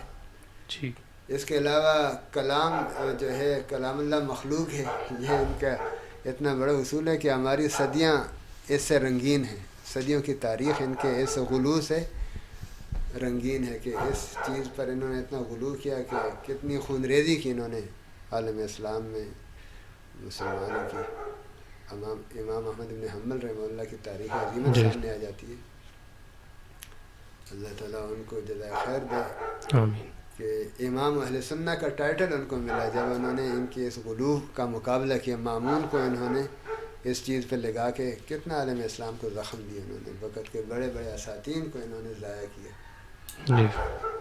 ہمارے ہیروز کو ضائع کیا انہوں نے اس اپنے فاسد نظریے یا اپنے غلو پر مبنی نظریے کی وجہ سے۔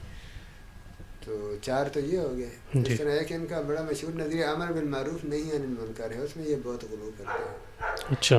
امر بالمعروف نہیں عن المنکر میں یہ بہت غلو کرتے ہیں، یعنی اہل سنت کے امر بالمعروف نہیں عن المنکر کے جو درجات ہیں، جو حد بندی ہے، اس سے یہ کہیں بہت آگے تک اس چیز کو کرتے ہیں، تو یہ بھی ان کا ایک بڑا اہم اصول ہے، امر بالمعروف نہیں عن المنکر۔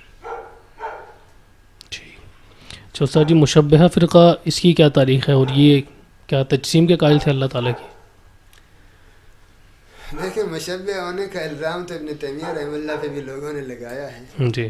یہ بھی ویسے اس کی تاریخ کا بڑا محتاط مطالعہ کرنے کی ضرورت ہے کہ بعض دفعہ مشبہ کا الزام بعض محدثین پہ بھی لگا ہے، تو جو شاید اس طرح نہ ہو جس طرح ان کو بیانک بنا کے پیش کیا گیا، لیکن ایسے لوگ اس امت میں ہوئے ہیں، غالی لوگ یا ناقص الفہم لوگ، کہ جنہوں نے اللہ کو مخلوقات سے تشبیہ دی کہ اللہ اپنے عرش پہ ایسے ہی بیٹھا ہے جیسے کوئی بادشاہ اپنے تخت پہ بیٹھا ہوتا ہے، اس میں تفصیلات انہوں نے کی ہیں قرآن مجید کی ان آیتوں کی، جیسے الرحمن علی العرش استویٰ ہے اور آیتوں کی، تو ان کو مشبہ کہا گیا۔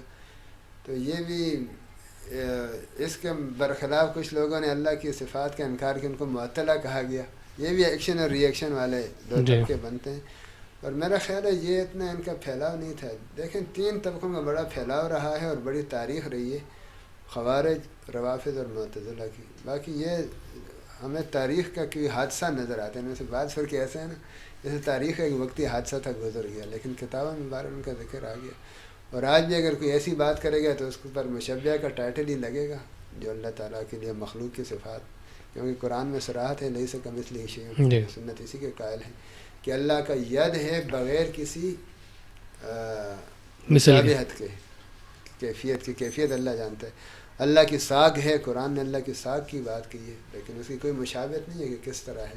اللہ سمیع اور بصیر ہے، لیکن کیا انسانی آنکھ کی طرح اللہ کی آنکھ ہے، یا انسانی کان کی طرح یا مخلوق کے کان کی طرح اللہ کے کان ہے، یہ تو ہم نہیں کہتے۔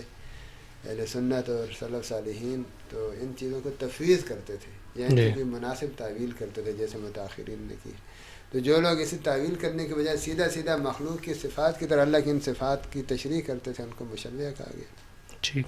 اچھا جی، مرجیہ اور جہمیہ ان کی کیا تاریخ ہے عقائد کے حوالے سے؟ دیکھیں جہمیہ کو تو کئیوں نے مرجیہ ہی کی ایک شاخ قرار دیا، جہم بن صفوان ایک آدمی تھا، اس نے کسی کو بڑا زور دکھایا ہوگا تو تاریخ میں اس کی شہرت ہوگی، ورنہ یہ بنیادی طور پر مرجیہ ہی یہ لوگ تھے، اور مرجیہ ہی میں ایک غالی طبقہ تھا گویا کہ. تو مرجیہ کا بنیادی تصور یہ تھا کہ ان لوگوں کے ہاں اعمال کی کوئی اہمیت نہیں تھی، بلکہ وہ ان کا سکھا شاہی استدلال تھا. بعض استدلالات اور دلائل کو سکھا شاہی کہا جاتا ہے نا، تو بعض دلائل لوگوں کے پڑھ کے آدمی کہتا ہے ہاں یہ سکھا شاہی استدلال ہے.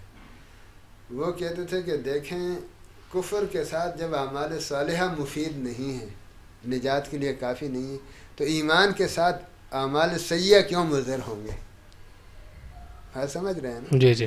وہ کہہ رہے ہیں کہ دیکھیں بھئی، یہ تو خود قرآن مجید سے اور سب مسلمان اس بات کو مانتے ہیں کہ کافر کی جو نیک اعمال ہیں اس کو دنیا میں کوئی بدلہ دے دیا جائے گا. مثلا وہ خدمت خلق کرتا ہے، رفاعی کام کرتا ہے اور صدقہ خیرات کرتا ہے، ویسے اچھے کام کرتا ہے، تو اس کی وجہ سے اگر ایمان اس کے اندر نہیں، توحید رسالت قیامت کا وہ معتقد اور قائل نہیں ہے، تو اس کی نجات نہیں ہوگی. تو اسی طرح ایمان کے ساتھ اعمال سیئہ، کبائر، گناہ وہ مضر نہیں ہیں. ٹھیک. یعنی وہ کہتے ہیں جو مرضی کرو. تو اگر اسی کو اباحیت پسندی بھی آپ کہہ سکتے ہیں نا، کہ اگر یہ چیز پنپتی اور نشو و نما پاتی معاشرے میں، اگر مرجیہ کے نظریے کو فروغ ملتا، تو آپ کیا سمجھتے ہیں کہ دنیا فساد سے بھر جاتی. آج جو مادر پدر آزادی کا دور ہے نا، یہ اسی وقت شروع ہو جاتا جب مرجیہ کا آغاز ہوا. یہ تو اہل سنت کو دعائیں دیں، انہوں نے دنیا کی تاریخ کو ایک اعتدال پہ رکھا ہے. جی ٹھیک. استاد جی، یہ سارے فرقوں کا ذکر تو ہو گیا، اب اس کے پس منظر میں علم کلام کیا چیز ہے اور اس کا آغاز کیسے ہوا؟ دیکھیں، علم کلام تو اس کا نام شاید اس وجہ سے پڑا کہ مامون الرشید کے دور میں اللہ کے صفت کلام کا جب اس نے نعرہ لگا کے سب کو مجبور کرنا چاہا کہ وہ قرآن کو مخلوق کہیں، کلام اللہ کو، اور پھر وہ پوری ہماری صدی جو ہے وہ اسی مسئلے سے گونجتی رہی، تو اس وجہ سے اس علم کا نام علم کلام پڑ گیا کہ اس میں بڑے مناظرے ہوئے، گمسان کے رن ہوئے، درسگاہوں کا یہ موضوع بن گیا، علمی کتابوں کا یہ موضوع بن گیا، شاہی درباروں کا اور امیروں کی ڈیوریوں کا یہ موضوع بن گیا، تو اس پر ایک علم الکلام کا ٹائٹل لگ گیا نا. تو بنیادی یہ علم ہے علم العقائد، یعنی ایمان اور کفر کی حد بندیاں طے ہو جائیں اور سنت اور بدعت کا دائرہ کار متعین ہو جائے. تو اس کی ضرورت تو خیر القرون کے آخر دور میں پیش آ گئی تھی، کیونکہ جیسے ابھی بات ہوئی کہ حضرت علی کے دور میں جب اس طرح کے لوگ، خوارج روافض جیسے لوگ، غلو پر مبنی تصورات پیش کر کے دین اسلام کی نئی نئی تعبیرات کرنے لگے اور خود صحابہ کو نعوذ باللہ کافر کہنے لگے، تو پھر تو یہ میدان گرم ہو گیا تھا نا کہ اب اسلام کی حد بندیاں تو طے ہونی چاہیے. تو یہی علم الکلام کا آغاز ہے، اور پھر مامون کے دور میں جو کچھ ہوا تو اس سے پھر باقاعدہ اس کی ایک فنی اور ٹیکنیکل اور کتابی اور درسی شکل وجود میں آئی جو آگے بڑھتی چلی گئی. اور اس کی حسن بصری رحمہ اللہ کے شاگردوں میں سے ایک صاحب تھے جو ان سے منحرف ہو گئے تھے. معتزلہ کا آغاز آپ نے اگر تاریخ میں پڑھا ہو، واصل بن عطا تھے غالباً کے بانی ہیں، تو انہوں نے استاد سے اختلاف کیا ایک بڑے اہم مسئلے میں. استاد کوئی معمولی استاد تو نہیں تھے، اور وہ اختلاف ہر درمی پہ بظاہر مبنی تھا. اگر واقعی وہ اختلاف ہوتا جو فروعی چیزوں میں ہوتا ہے، وہ تو سلف کھلے دل سے گوارا کرتے تھے. امام ابو حنیفہ کے شاگرد ان کے سامنے بیٹھ کے اختلاف کرتے تھے.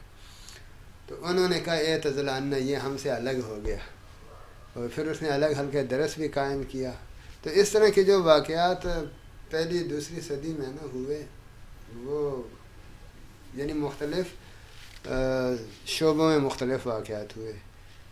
جیسے آپ نے علمی درسگاہوں میں جیسے یہ واقعہ ہے حسن بصری کا، جی، حضرت امیر معاویہ اور حضرت علی کی جنگوں میں وہ واقعات ہوئے کہ مذہبی ٹچ دے کے سیاسی چیزوں کو ایک پورا مذہبی رنگ دے دیا گیا.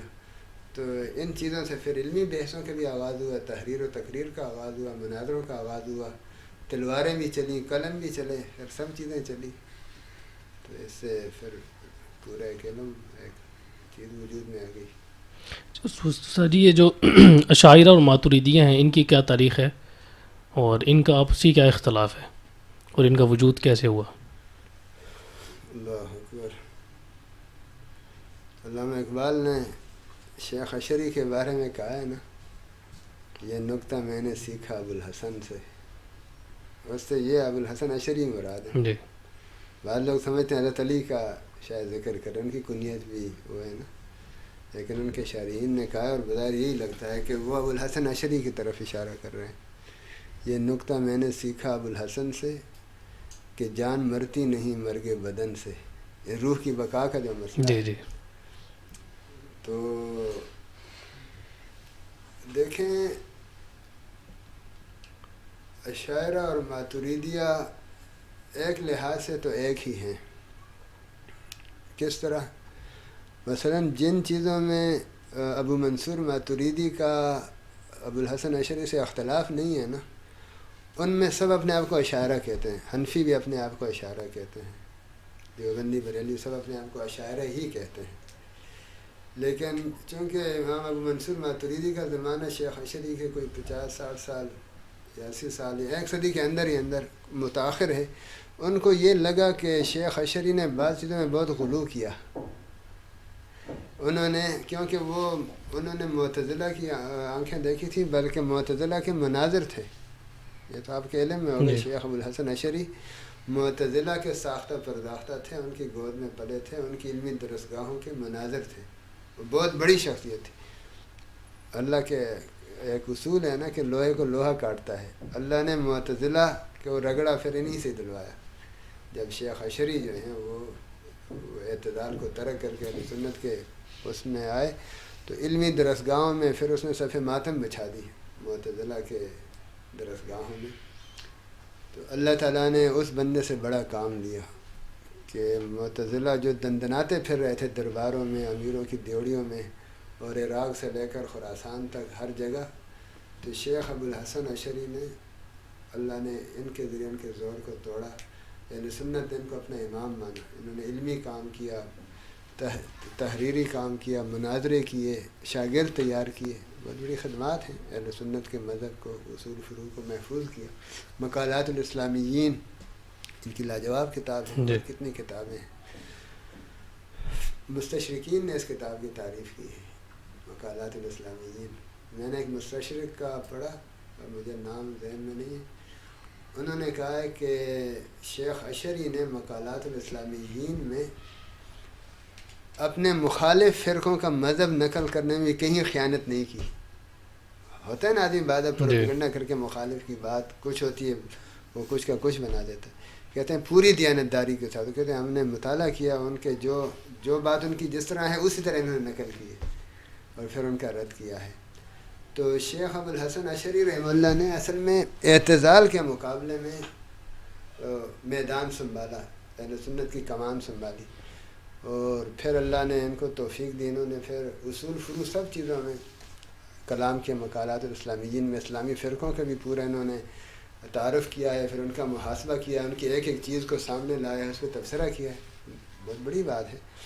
تو اس لیے اہل سنت کے یہ عقائد میں تو ترجمان شمار ہوتے ہیں. بہت بڑے آدمی ہیں. اور بعد کے اہل سنت نے پھر ہمیشہ ان کے سامنے سر نیچے ہی کیا، ان کی امامت کو تسلیم کیا.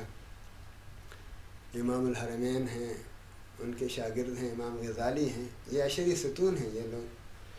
تو بلکہ امام غزالی رحمہ اللہ تو خود متکلمین میں بہت بڑے آدمی ہیں اور خود اشاعرہ علم کلام سے کئی چیزوں میں ان کی تفصیلات الگ بھی ہیں. تو بعد میں شیخ ابو منصور ماتریدی جو سمرقند کے تھے اور حنفی فقیہ تھے، حنفی عالم تھے، انہوں نے ان چیزوں میں جنہوں میں ان کو محسوس ہوا کہ یہ اعتزال کے رد میں ضرورت سے زیادہ ان چیزوں میں غلو ہو گیا ہے یا کچھ تیزی ہو گئی ہے، اس میں انہوں نے اعتدال پہ ان چیزوں کو لایا. شبلی نعمانی رحمہ اللہ کی آپ علم الکلام پڑھیں گے نا، انہوں نے میرا خیال کوئی 27 مسائل متعین کیے ہیں، جن میں اصولی تو چند ہیں، کوئی 30 کے لگ بھگ مسائل انہوں نے متعین کیے ہیں کہ اس میں شیخ اشری اور شیخ ابو منصور ماتریدی کا اختلاف ہے. اور وہ میں سمجھتا ہوں علمی اختلاف ہے، وہ کوئی بڑا اختلاف نہیں ہے. استاد جی یہ نیچری کون کون سے لوگ ہیں اور ان کے کیا عقائد ہیں؟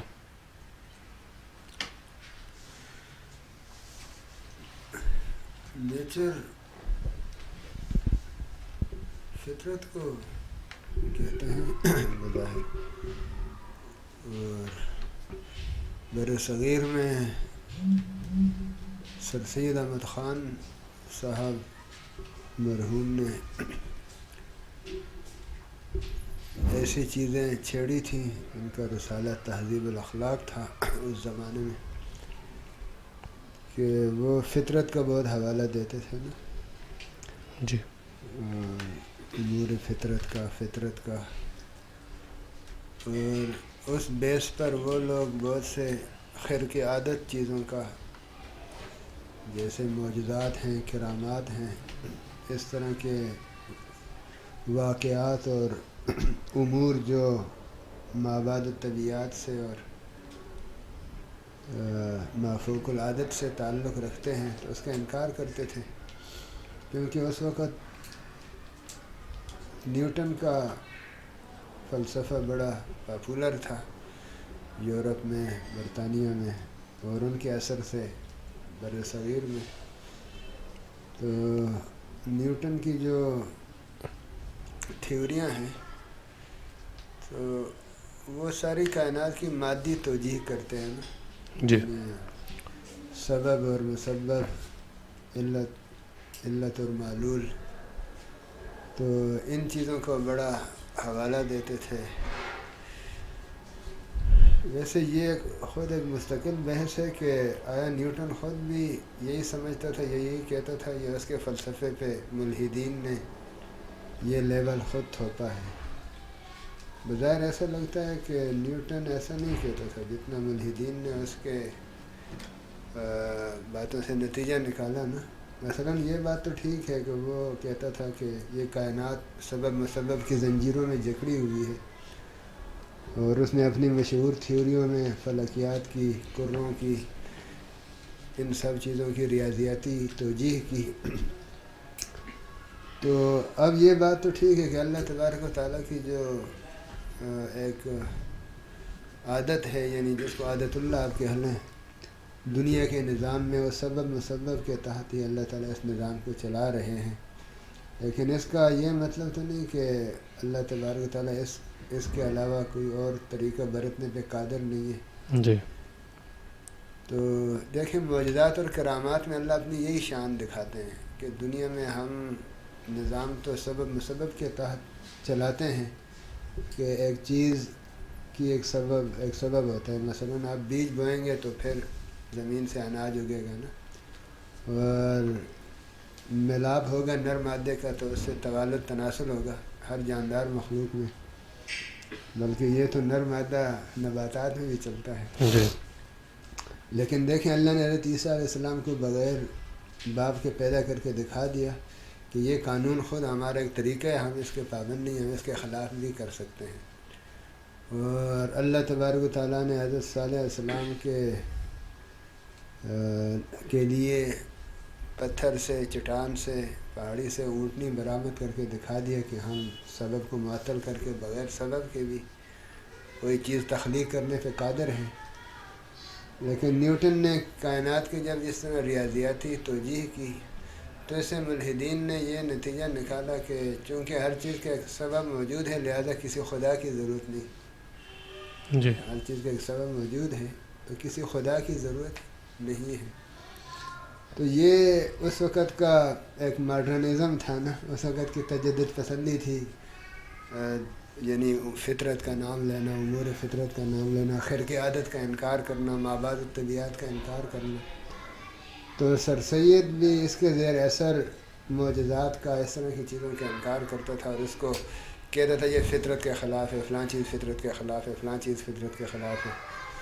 وہ ایک مشہور اس کی بات ہے، لی تو اس میں عیسائیوں سے یہ کہ ایک ورک آف گاڈ ہے اور ایک ورڈ آف گاڈ ہے.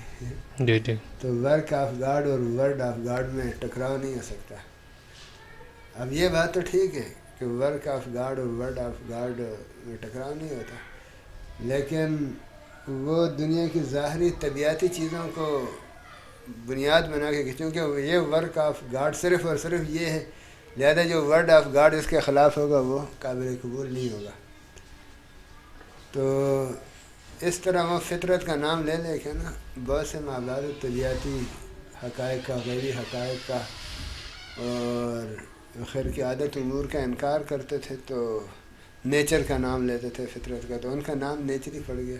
صحیح۔ تو پھر جو لوگ اس فکر سے متاثر تھے اور وہ اس طرح ہی مادیت ہی کا کلمہ پڑھتے تھے، تو ان کو پھر نیچری کہا جانے لگا۔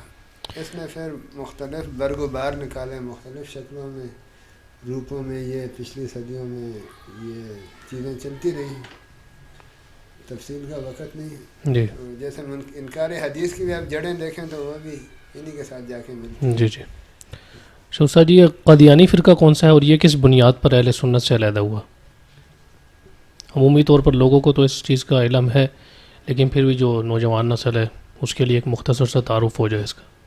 دیکھیں ابھی پہلے عرض کیا تھا نا کہ بہت سے مذہبی اختلافات کی بنیاد پالیٹکس پہ بڑھی ہے نا، جی سیاسی اختلافات پہ، جو بنو امیہ کے دور میں، صحابہ کے آخر دور میں چیزیں اٹھی، بعد میں وہ مذاہبی بن گئے ہیں۔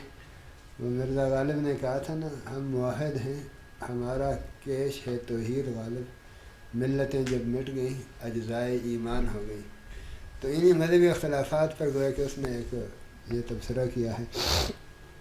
تو اسی طرح قادیانیت کی بنیاد انگریزوں کی سیاسی ضروریات پہ پڑی، بلکہ انگریزوں نے ڈالی، کیونکہ اگر آپ استعمار کی بر صغیر میں برٹش سامراج کی 19ویں صدی کی تاریخ دیکھیں نا، تو مسلمانوں نے بہت بڑا ریئیکشن دیا، انگریزوں کو آرام سے بیٹھنے نہیں دیا، مزاحمت کی تحریکیں مختلف شکلوں میں اٹھتی رہی۔ سید احمد شہید رحمہ اللہ کی تحریک ہو، علماء صادق پور کی تحریک ہو، اور یہ یاغستان کا جو آزاد قبائل کی شورشیں تھیں جو 1897 تک مسلسل ہوتی رہیں، اور انگریزوں کی بہت بڑی فوج یہاں کام آئی۔ ڈبلیو ہنٹر نے ہمارے ہندوستانی مسلمان اور انڈین مسلم کا جو ترجمہ ہے اس میں ان یاغستان میں جو ان کو مار کے پیش آئے 1857 سے لے کے 1898 تک، ان کی تفصیل لیے کوئی 20 کے قریب انگریزوں کو یہاں فوجی مہمات بھیجنی پڑی اور ان کی بڑی فوجیں فنا ہوئی ہیں۔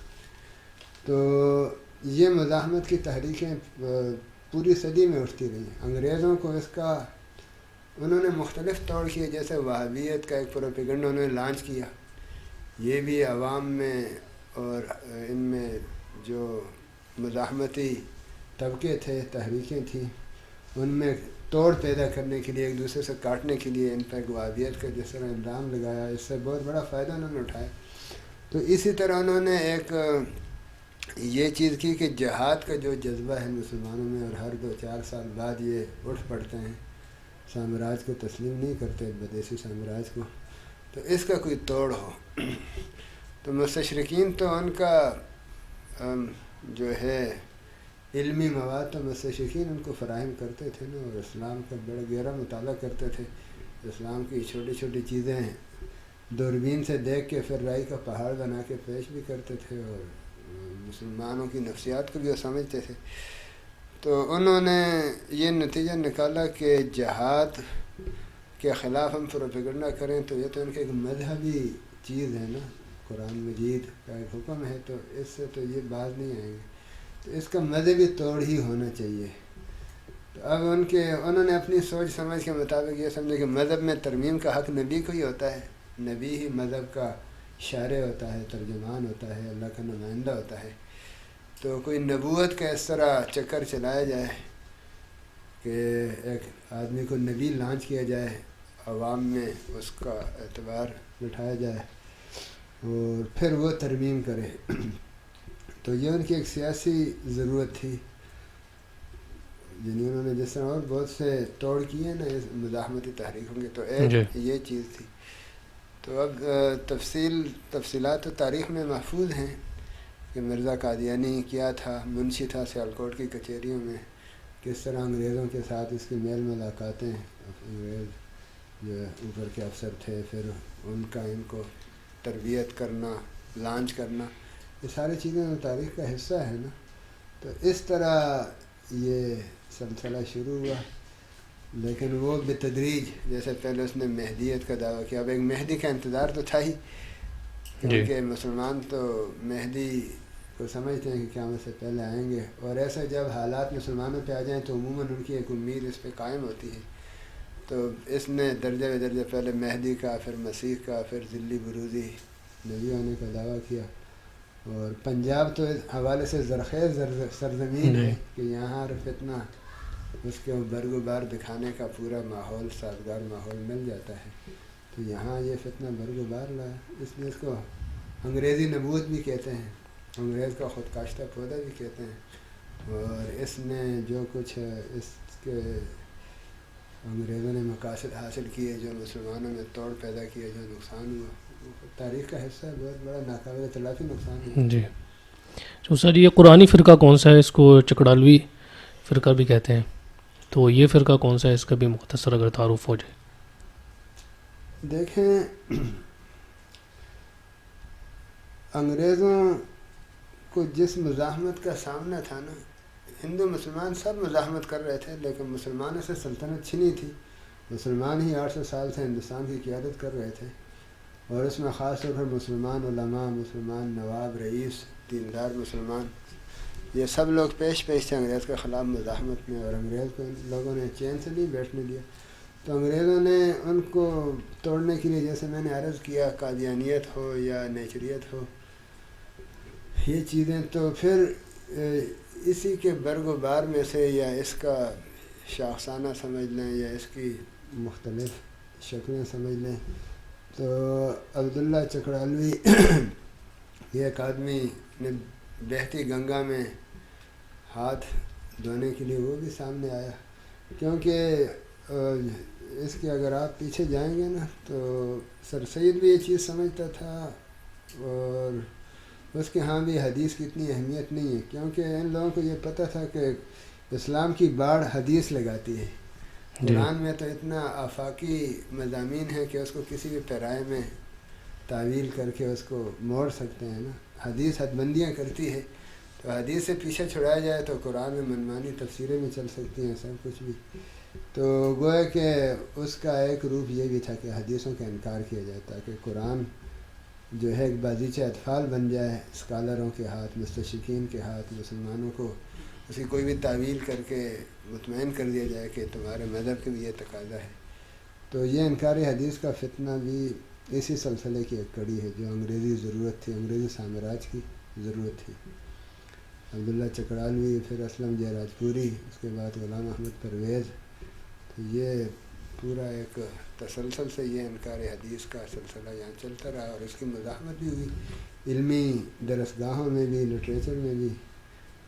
جی چاہیے غلام احمد پرویز کو آپ کس نظر سے دیکھتے ہیں؟ کیونکہ اس کا جیسے آپ نے ذکر کیا کہ انکار حدیث میں یہ بھی اسی کڑی کے ساتھ جڑا ہوا ہے، لیکن اس کے کچھ جو عقائد تھے وہ کیا مختلف تھے دوسرے منکرین حدیث سے؟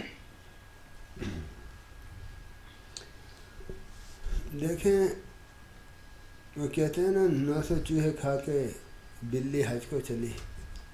غلام احمد پرویز تو انگریزی اسٹیبلشمنٹ کا ایک مہرہ تھا، اور ایک بیوروکریٹ تھا، غالباً وزارت داخلہ میں کسی منصب پہ تھا، گریڈ پہ تھا۔ تو عمر تو اس نے انگریز کی چاکری میں گزاری، انگریزی سامراج کو استحکام دینے میں گزاری، ان کا منشی بن کے گزاری۔ ریٹائرمنٹ کے بعد ان لوگوں کو پھر اور بہت سی چیزیں سوچ جاتی ہیں، تو بلکہ یہ ایک تاریخی واقعہ ہے کہ غلام احمد پرویزی خود اس کے شروع کے دور کے مضامین 1930 کے لگ بھگ کے بعض مضامین کا عبدالماجد دریابادی رحمہ اللہ نے اپنے صدق میں حوالہ بھی دیا اور نقل بھی کیا اس کے کہ یہ منکرین حدیث کے خلاف اس کے مضامین تھے شروع دور میں، اور پھر وہ مقام عبرت ہے کہ یہ اسی کیٹیگری میں جا کے خود شامل ہوا۔ تو اس میں مختلف تو کیا ہونا ہے، حدیث کا انکار کر کے جب آپ کہتے ہیں کہ میں قرآن کو اپنی عقل سے سمجھوں گا، پھر تو آپ کچھ بھی کر سکتے ہیں، لیکن اگر اس کے تفسیر معرف القرآن ہے یا اس کی جو اور مقالات ہیں، اس کی کتاب اسباب زوال امت، اس کے نام سے شاید، تو وہ چیزیں دیکھیں تو یہ خود قرآن کا بھی گویا کہ منکر تھا، کیونکہ قرآن کی جو یہ گپوٹیں مارتا ہے نا، قرآن کی جو یہ توجیہ کرتے ہیں، تو وہ کم از کم وہ خدا کا قرآن تو وہ نہیں کہتے، اسے تو قرآن کا انکار کرنا زیادہ چھوٹی بات ہے جس میں قرآن کی توجیحات یہ کرتا ہے۔ تو یہ اہل قرآن ہونے کا ٹائٹل لگانے والے جو ہے نا، خود قرآن کو بھی نہیں مانتے تھے، قرآن کو اپنے اس پیرائے میں بیان کر۔ اب اذا الشمس کورت کی تفسیر اس کی آپ پڑھیں جی تو آپ اسی نتیجے پہ پہنچیں گے کہ بھائی قرآن کا انکار کرنا تو ایسے چھوٹی بات ہے۔ اگر قرآن یہی ہے جس طرح یہ کہتے ہیں جو 1400 سال سے یہ تفسیر یا یہ مطلب، تو مطلب کیا گپاوٹیں ہیں، وہ تو کسی کو سمجھ نہیں آیا، تو یہ تو قرآن کا انکار ہی ہے ایک اور پیرائے میں۔ دوسرا پھر یہ ہے کہ اس نے اس زمانے میں اس کا سوشلزم کا بھی عروج کا دور تھا نا، اس نے وہ ٹانکے بھی لگائے ہیں معاشی نظام پہ، معاشیات پہ، ان چیزوں پہ بھی بہت سے ان کی چیزیں دی ہیں، اس سے بھی لوگوں کا وہ مرغوب موضوع تھا، تو اس حوالے سے بھی بہت سے ماڈرن لوگ، جدید تعلیم یافتہ لوگ اس کے شکار ہوئے۔ ٹھیک۔ اچھا استاد جی، یہ جو فرائی مکتب فکر ہے، اس کے عقائد کون کون سے ہیں، ان کی بنیاد کیا ہے، اور اہل سنت سے کس قدر مختلف ہیں؟ لیکن فرائی مکتب فکر تو غامدی صاحب دکے سے آج کل ایک ٹائٹل لگا رہے ہیں نا، ورنہ حمید الدین فرائی رحمہ اللہ ہم تو سمجھتے ہیں وہ صاحب علم آدمی تھے، اور مجموعی فکر ان کی بہت اچھی تھی، قرآن مجید کی، اور درویش صفت آدمی تھے، یعنی جس طرح مسلمان دین پہ چلتے ہیں اس طرح وہ بھی چلتے تھے۔ کچھ ان کی چیزیں تفردات کے زمرے میں آتی ہوں گی، جس طرح اور بہت سے چیزیں بہت سے لوگوں کی آتی ہیں، کچھ شاذ بھی ہوں گی، لیکن وہ ایسے ہی ہیں جیسے عبید اللہ سندھی صاحب کے ہمارے ہاں بہت سے شاذ افکار ہیں، یا شبلی نعمانی مرحوم کی کئی چیزوں سے دوسرے اہل علم اختلاف کرتے ہیں، تو اس درجے تک تھی حمید الدین فرائی صاحب تک جہاں تک معاملہ ہے۔ باقی بعد میں جب امین احسن اصلاحی صاحب مرحوم نے اپنے تدبر قرآن میں بعض چیزیں اور اس طرح چھیڑی، انہوں نے ایک سٹیپ، ایک گویا کہ ایک دو قدم آگے بڑھائے، تو اب گویا کہ وہ ایک انحراف یا شذوذ کا دائرہ انہوں نے زیادہ پھیلا دیا، یا زیادہ آگے کچھ چیزیں کراس کی نا، تفصیل کا موقع نہیں ہے۔ تو اب وہ چیزیں تھیں، ان میں اختلاف کچھ بڑھ گیا امین اصلاحی صاحب کے دور میں، اور امین اصلاحی صاحب بھی حمید الدین فرائی صاحب کا نام لیتے تھے، ہم تو شجرہ علمی ان سے ملاتے تھے، تو لوگ پھر ان کی عینک سے دیکھنے لگے کہ وہ بھی یہی ہوں گے جو یہ کہتے ہیں، حالانکہ ضرورت نہیں کہ وہ سب بات ان کے سامنے ہو۔ اور پھر آگے جو رہی صحیح کثر تھی وہ غامدی صاحب نے پوری کر دی، کہ ایک اپنی علمی یتیمی کو، اپنے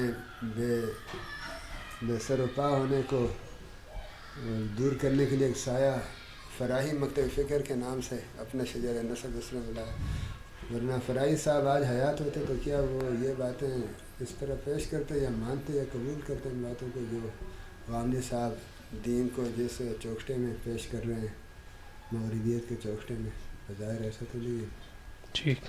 استاد جی، اہل سنت کو ان کے جو عقائد ہیں ان کو کیسے پہچانا جائے تاکہ ان پر عمل کرنا آسان ہو؟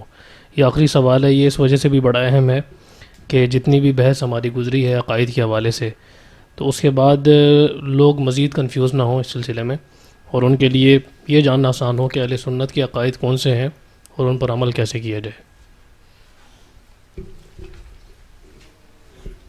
یعنی ان کی کچھ علامات ایسی ہوں کہ جن کی وجہ سے ان کو پہچانا جا سکے، یا ان کو کہاں پڑھ سکتے ہیں، کہاں مطالعہ کر سکتے ہیں۔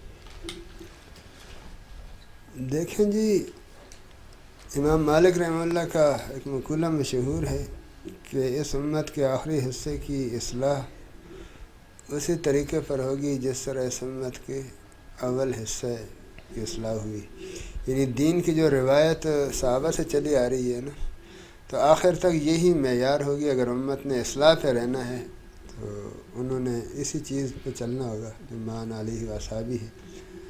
تو اہل سنت کا شعار یہی رہا ہے کہ جو مان علیہ و اصحابہ کا دائرہ ہے نا، دین کی، قرآن کی تفسیر ہو، دین کا منہج ہو، احادیث کی اہمیت ہو، نس قطعی اور نس جو ضمنی ہے، ان کے جو حد بندیاں قائم ہیں شروع سے، تو ان کو وہی درجہ دیا جائے اور ان سے انحراف نہ کیا جائے اور ان کی ایسی تعویل نہ کی جائے جس سے ان کی روح فنا ہو جائے، اور امت کے جو پچھلے طبقے ہیں اور روایت ہے اسے اپنے آپ کو توڑا نہ جائے اس طرح دعوے کرنے کہ وہ لوگ دین کو نہیں سمجھ سکے یا جو ہے دین صحیح ان پہ واضح نہیں ہو سکا، بلکہ ایک روایت کا جو تسلسل ہے ہر زمانے میں اس کو برقرار رکھا جائے۔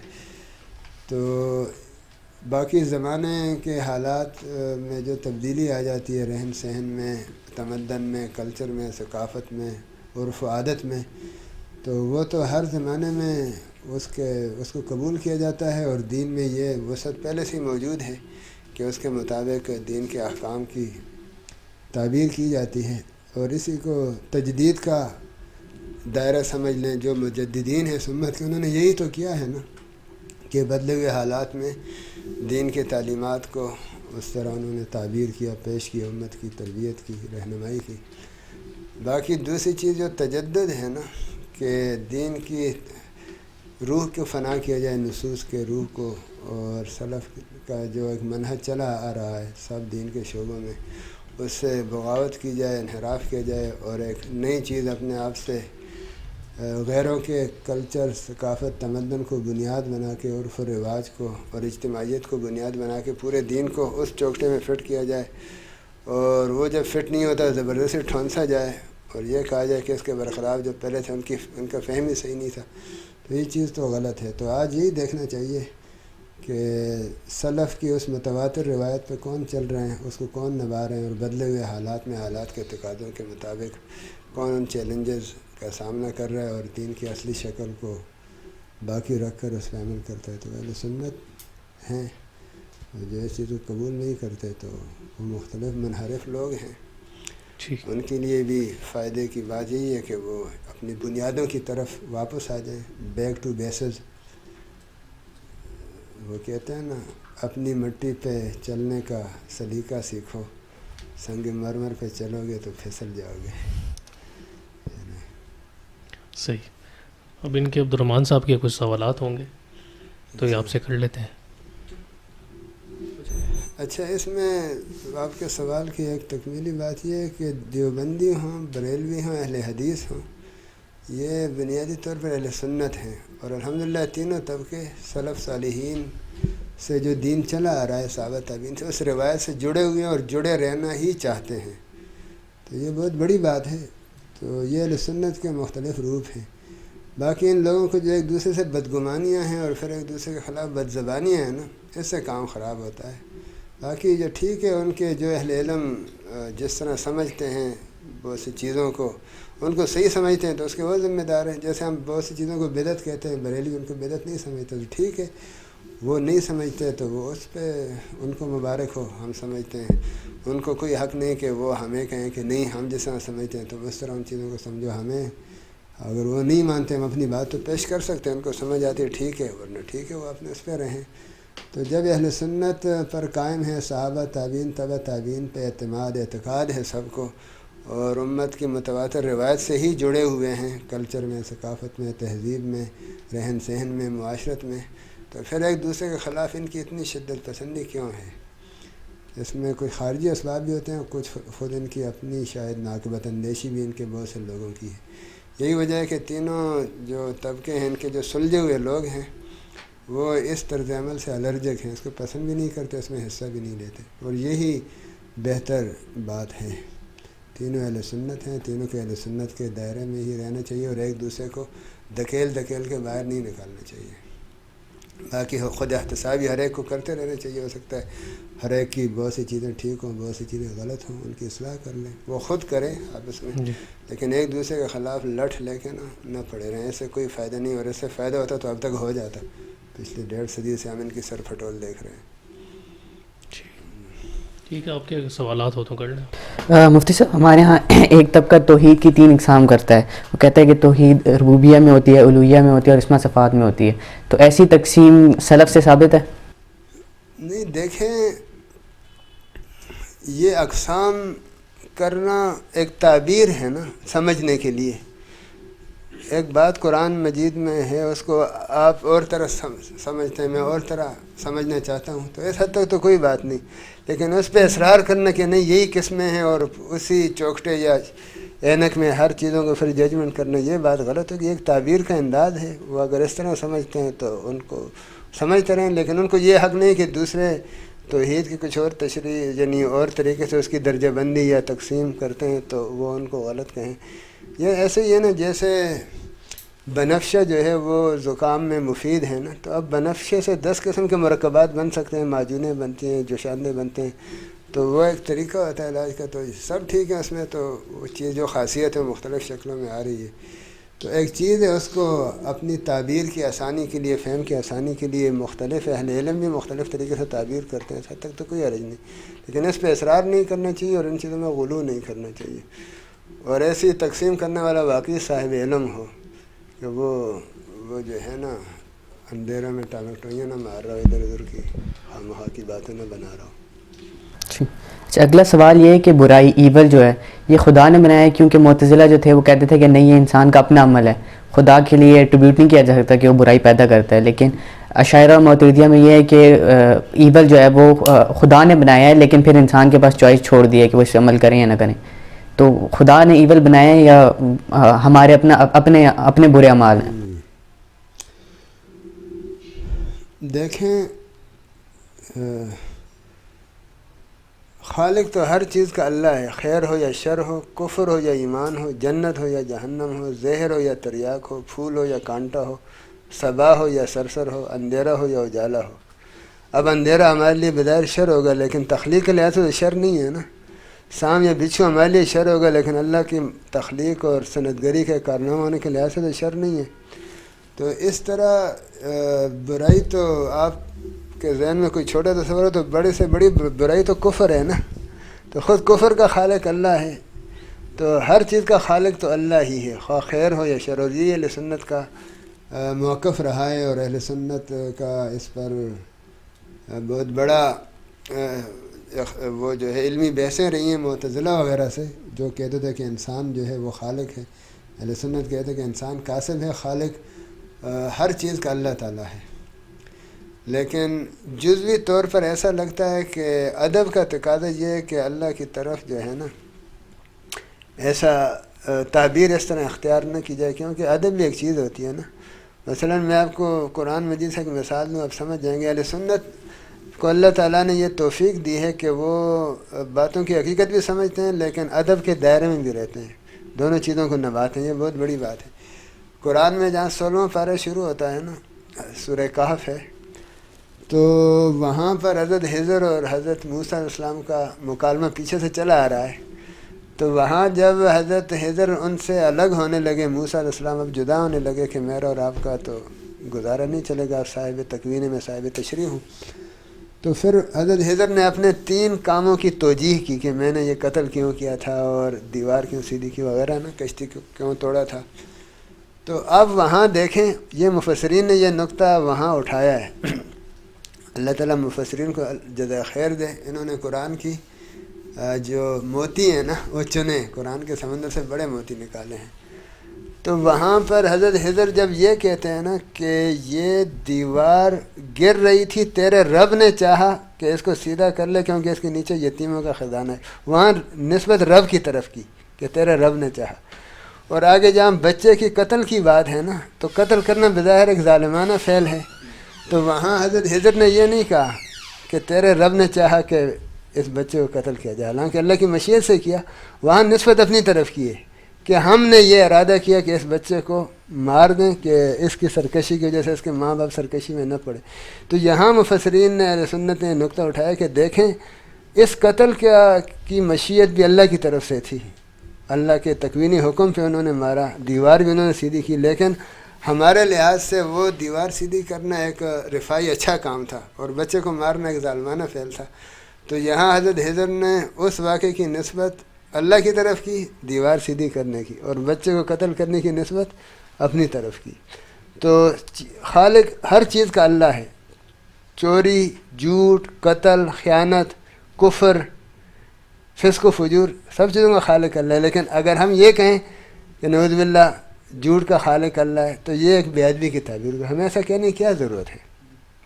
باقی اجمالاً اور رسولاً یہی ہے کہ ہر چیز کا خالق اللہ ہے. خیر کا خالق بھی اللہ ہے، شر کا خالق بھی اللہ ہے، بلائی کا خالق بھی اللہ ہے، برائی کا خالق بھی اللہ ہے، نیکی کا خالق بھی اللہ ہے، بدی کا خالق بھی اللہ ہے، فرعون کا خالق بھی اللہ ہے، موسیٰ کا خالق بھی اللہ ہے، ابو جہل کا خالق بھی اللہ ہے، ابو بکر کا خالق بھی اللہ ہے، سعید ابن جبیر کا خالق بھی اللہ ہے، حجاج ابن یوسف کا خالق بھی اللہ ہے، اکبر مغل اعظم کا خالق بھی اللہ ہے، مجدد الفسانی کا خالق بھی اللہ ہے، رنجیت سنگھ کا خالق بھی اللہ ہے، سید احمد شہید کا خالق بھی اللہ ہے. یہ بات ہے نا.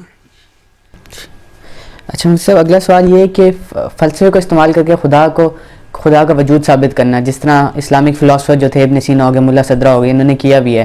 لیکن پھر وہ یہ بات کہتے ہیں کہ ایک طرف تو آپ ہمارے آرگیومنٹس یوز کرتے ہو خدا کو ثابت کرنے کے لیے، جس طرح ان کا کنٹینجنسی آرگیومنٹ ہے وہ کافی مشہور ہے، اور دوسری طرف آپ ان کی تکفیر بھی کرتے ہو، جس طرح امام غزالی نے ابن سینا کی تکفیر کی کچھ پوائنٹس کے اوپر. تو ایسے فلسفے کا استعمال کرنا کہ جن کی پرسنالٹی پہ وہ کیا جائے، اعتراض کیا جاتا ہو، تو یہ کیسا ہے؟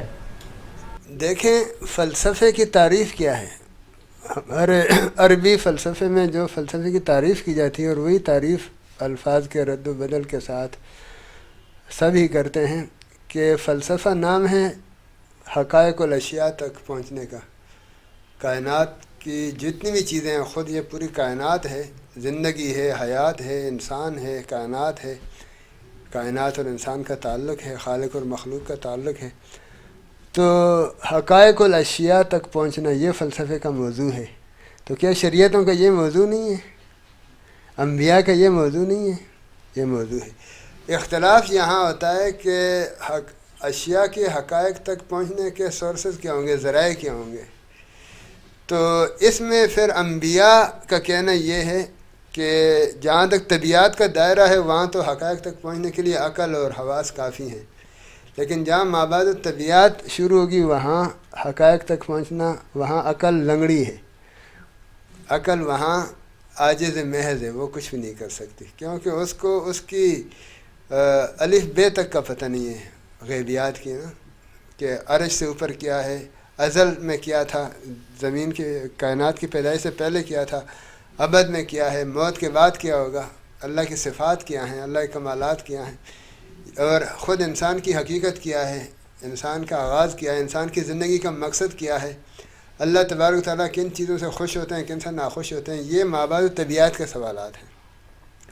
تو انبیاء کہتے ہیں کہ یہ اللہ کے بتانے سے، اس کے لیے ذریعہ وحی ہے، اس کے لیے ذریعہ وحی ہے، تو وحی کے ذریعے یہ سوالات حل ہوں گے. باقی جہاں تک طبیعت کا دائرہ ہے تو فلاسفہ سر آنکھوں پر، ان کی خدمات ہیں انسانی تاریخ میں.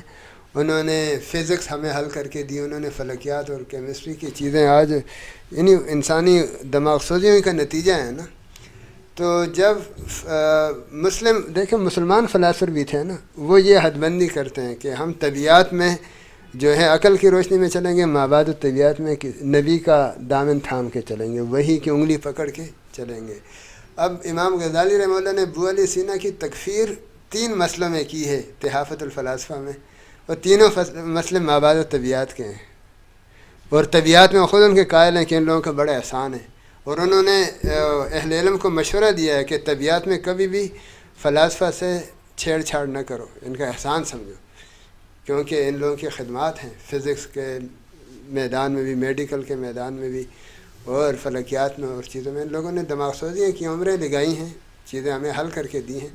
تو امام غزالی نے جن 3 مسئلوں میں تکفیر کی ہے تو وہ اسلامی شریعت میں ان پہ تکفیر آئی ہے نا. مثلاً ہم مادے کو قدیم مانیں گے تو تکفیر تو ہوگی، یہ تو شرک ہو جائے گا. پھر تو اللہ کی ذات کے ساتھ مادہ بھی قدیم ہو جائے گا، تو شرک پہ تکفیر نہیں کی جائے گی. اس طرح باقی 2 مسئلے بھی اسی قسم کے ہیں.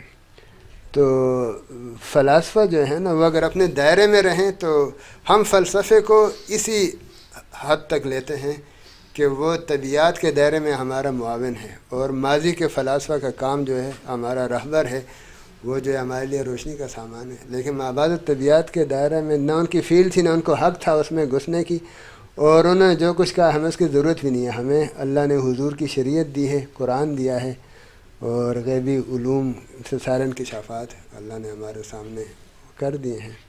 آخری سوال یہ ہے کہ ہمارے ہاں جو حنبلی اور اثری ہوتے ہیں، یعنی زیادہ تر اس پہ قرآن اور حدیث پہ رہتے ہیں، یعنی اسکرپچرز پہ رہتے ہیں، زیادہ کلام نہیں کرتے. تو کیا امام احمد بن حنبل خود بھی متکلم تھے، یا انہوں نے لاجک کا استعمال یا فلسفے کا استعمال یہ کیا، اور خاص کر اس خلق قرآن کے مسئلے میں بھی؟ نہیں، یہ بات نہیں ہے. دیکھیں، بات یہ ہے کہ امام احمد بن حنبل رحمہ اللہ ترجمان ہیں، یا وہ ٹائٹل ہیں محدثین کے پورے طبقے کا، ٹھیک ہے نا. اب محدثین کا جو طریقہ کار رہا ہے، ان لوگوں کا یہی تھا روایت پہ چلنا، احادیث کی سندوں کی تحقیق کرنا اور حضور کی باتوں کو جمع کرنا اور انہی کی روشنی میں آگے چلنا، عقل سے، رائے سے، قیاس سے. دیکھو، وہ تو فقہا تک کو، بعض محدثین فقہا کی رائے کو بھی پسند نہیں کرتے تھے کہ جب کوئی ایسی چیز آئے گی تو اللہ تعالیٰ خود اس کے حالات پیدا کر لیں گے. اہل ظاہر کہتے تھے ان کو، اہل رائے کہتے تھے. تو امام احمد بن حنبل رحمہ اللہ کے پیروکاروں نے جب متکلمین کا زور ہوا، علم کلام کا عام ماحول بنا عالم اسلام میں، تو ان لوگوں نے کہا جی کہ ہمیں تو یہ چیز قبول نہیں ہے. وہ اللہ کے ذات و صفات کے معاملے میں، صفات متشابہات میں حدیث کے ظاہر پہ یا اس چیز پہ چلنے لگے آگے غور و فکر کے. یا کیونکہ متکلمین نے تو بہت زیادہ بحثیں کی نا، پورا ایک علم وجود میں آیا، اس کے ایک پوری لائبریری وجود میں آئی. ان چیزوں کے یہ لوگ پسند نہیں کرتے تھے. یہ لوگ حنابلہ کہلائے، سمجھ گیا نا. تو پھر بعد کے لوگوں میں زیادہ شدت پسندی آ گئی، حتیٰ کہ ان کے بعد پھر جنگیں بھی ہوئی. بغداد کی تاریخ آپ پڑھیں تو حنابلہ اور اشاعرہ کی، یعنی ان کی علم کلام والوں کی جنگیں تک ہوئی ہیں. تو بات یہ ہے کہ وہ علم کلام کے اس طریقے کو پسند ہی نہیں کرتے تھے. وہ ظاہر حدیث پہ یا ظاہر نصوص پہ چلنا چاہتے تھے، اور اس میں وہ بعض دفعہ غلو کرتے تھے، حد سے بڑھ جاتے تھے. اور جو متکلمین تھے ان میں سے بھی بعض لوگ غالی تھے، وہ پھر عقل کے استعمال میں بہت ہی آگے چلے جاتے تھے. تو یہ غلو کے شاخسان ہیں، جو ان میں ٹکراؤ یا مزاحمت ہوئی ہے نا کہیں، وہ غالی لوگوں میں ہوئی. باقی ٹھیک ہے، بہت سے مسلمان اس طریقے کو پسند کرتے ہیں، وہ علم کلام کی باریکی میں نہیں جاتے، تو 100 مبارک وہ اس پہ رہیں. اور جو علم کلام کے طریقے سے چیزوں کو سمجھنا چاہتے ہیں تو وہ بھی اچھی بات ہے. دیکھیں، ایک آم ہے نا، آم آپ کھائیں گے، آپ کو اس سے جو اس کے وٹامن ہیں، جو اس میں فوائد ہیں، وہ آپ کو حاصل ہوں گے. تو لیکن اگر آپ کو یہ پتہ چلے اس میں کون سے وٹامن ہیں، کتنے مقدار میں، کتنے ہیں، تو مزید تھوڑا سا آپ کو اس پہ وہ ہو جائے گا نا، لیکن اس کی غذائیت میں فرق تو نہیں پڑے گا. تو یہی فرق آپ متکلمین اور محدثین کے طریقے کا سمجھ لو. کہتے ہیں بھئی آم کھاؤ، تم نے آم چوپنے یا پیڑ گننے. یہ کہتے ہیں بھئی اگر ہمیں اس کے وٹامن کا علم ہو جائے، اس میں کون کون سی چیز کس مقدار میں، تو کیا حرج ہے. تو بس اس حد تک ان کا وہ ہے. اور ویسے بھی کہتے ہیں وَلِلنَّاسِ فِيمَا يَعْشِقُونَ مَذَاهِبُ، کہ پسند اپنی اپنی، نصیب اپنا اپنا. باقی ٹھیک ہے، لیکن غلو اچھا نہیں ہے. اور جو اس میں افسوسناک واقعات ہوئے ہیں وہ غلو کی وجہ سے ہوئے. اور نفی نفسی یہ دونوں چیزیں چلتے رہے ہیں اور اب بھی چل رہے ہیں، اس میں تو کوئی حرج نہیں. یہ بات ہے. ٹھیک ہے استاد جی، آپ کے وقت کا بہت بہت شکریہ، آپ نے وقت دیا، جزاکم جس اللہ کی جی. وجہ سے یہ آپ نے نشست ہو پائی. کافی وہ میری ٹوٹی پھوٹی باتیں آپ نے سنی. باقی اصلاح کے ہم سب محتاج ہیں. جی جی، تو میری باتیں بھی میری ایک رائے ہے، اور اس میں بہت سی غلطیاں بھی ہو سکتی ہیں. تو اللہ کرے ایسی کوئی غلطی سامنے آ جائے تو انشاءاللہ ہم اس کی اصلاح کریں گے. جی باقی اللہ تعالیٰ ہم سب کو فہم صحیح عطا فرمائے، اور شریعت پہ، حضور صلی اللہ علیہ وسلم کی طریقے پہ قائم دائم رکھے. اسی پہ ہمارا جینا مرنا اللہ رکھے. آمین. ٹھیک ہے، السلام علیکم.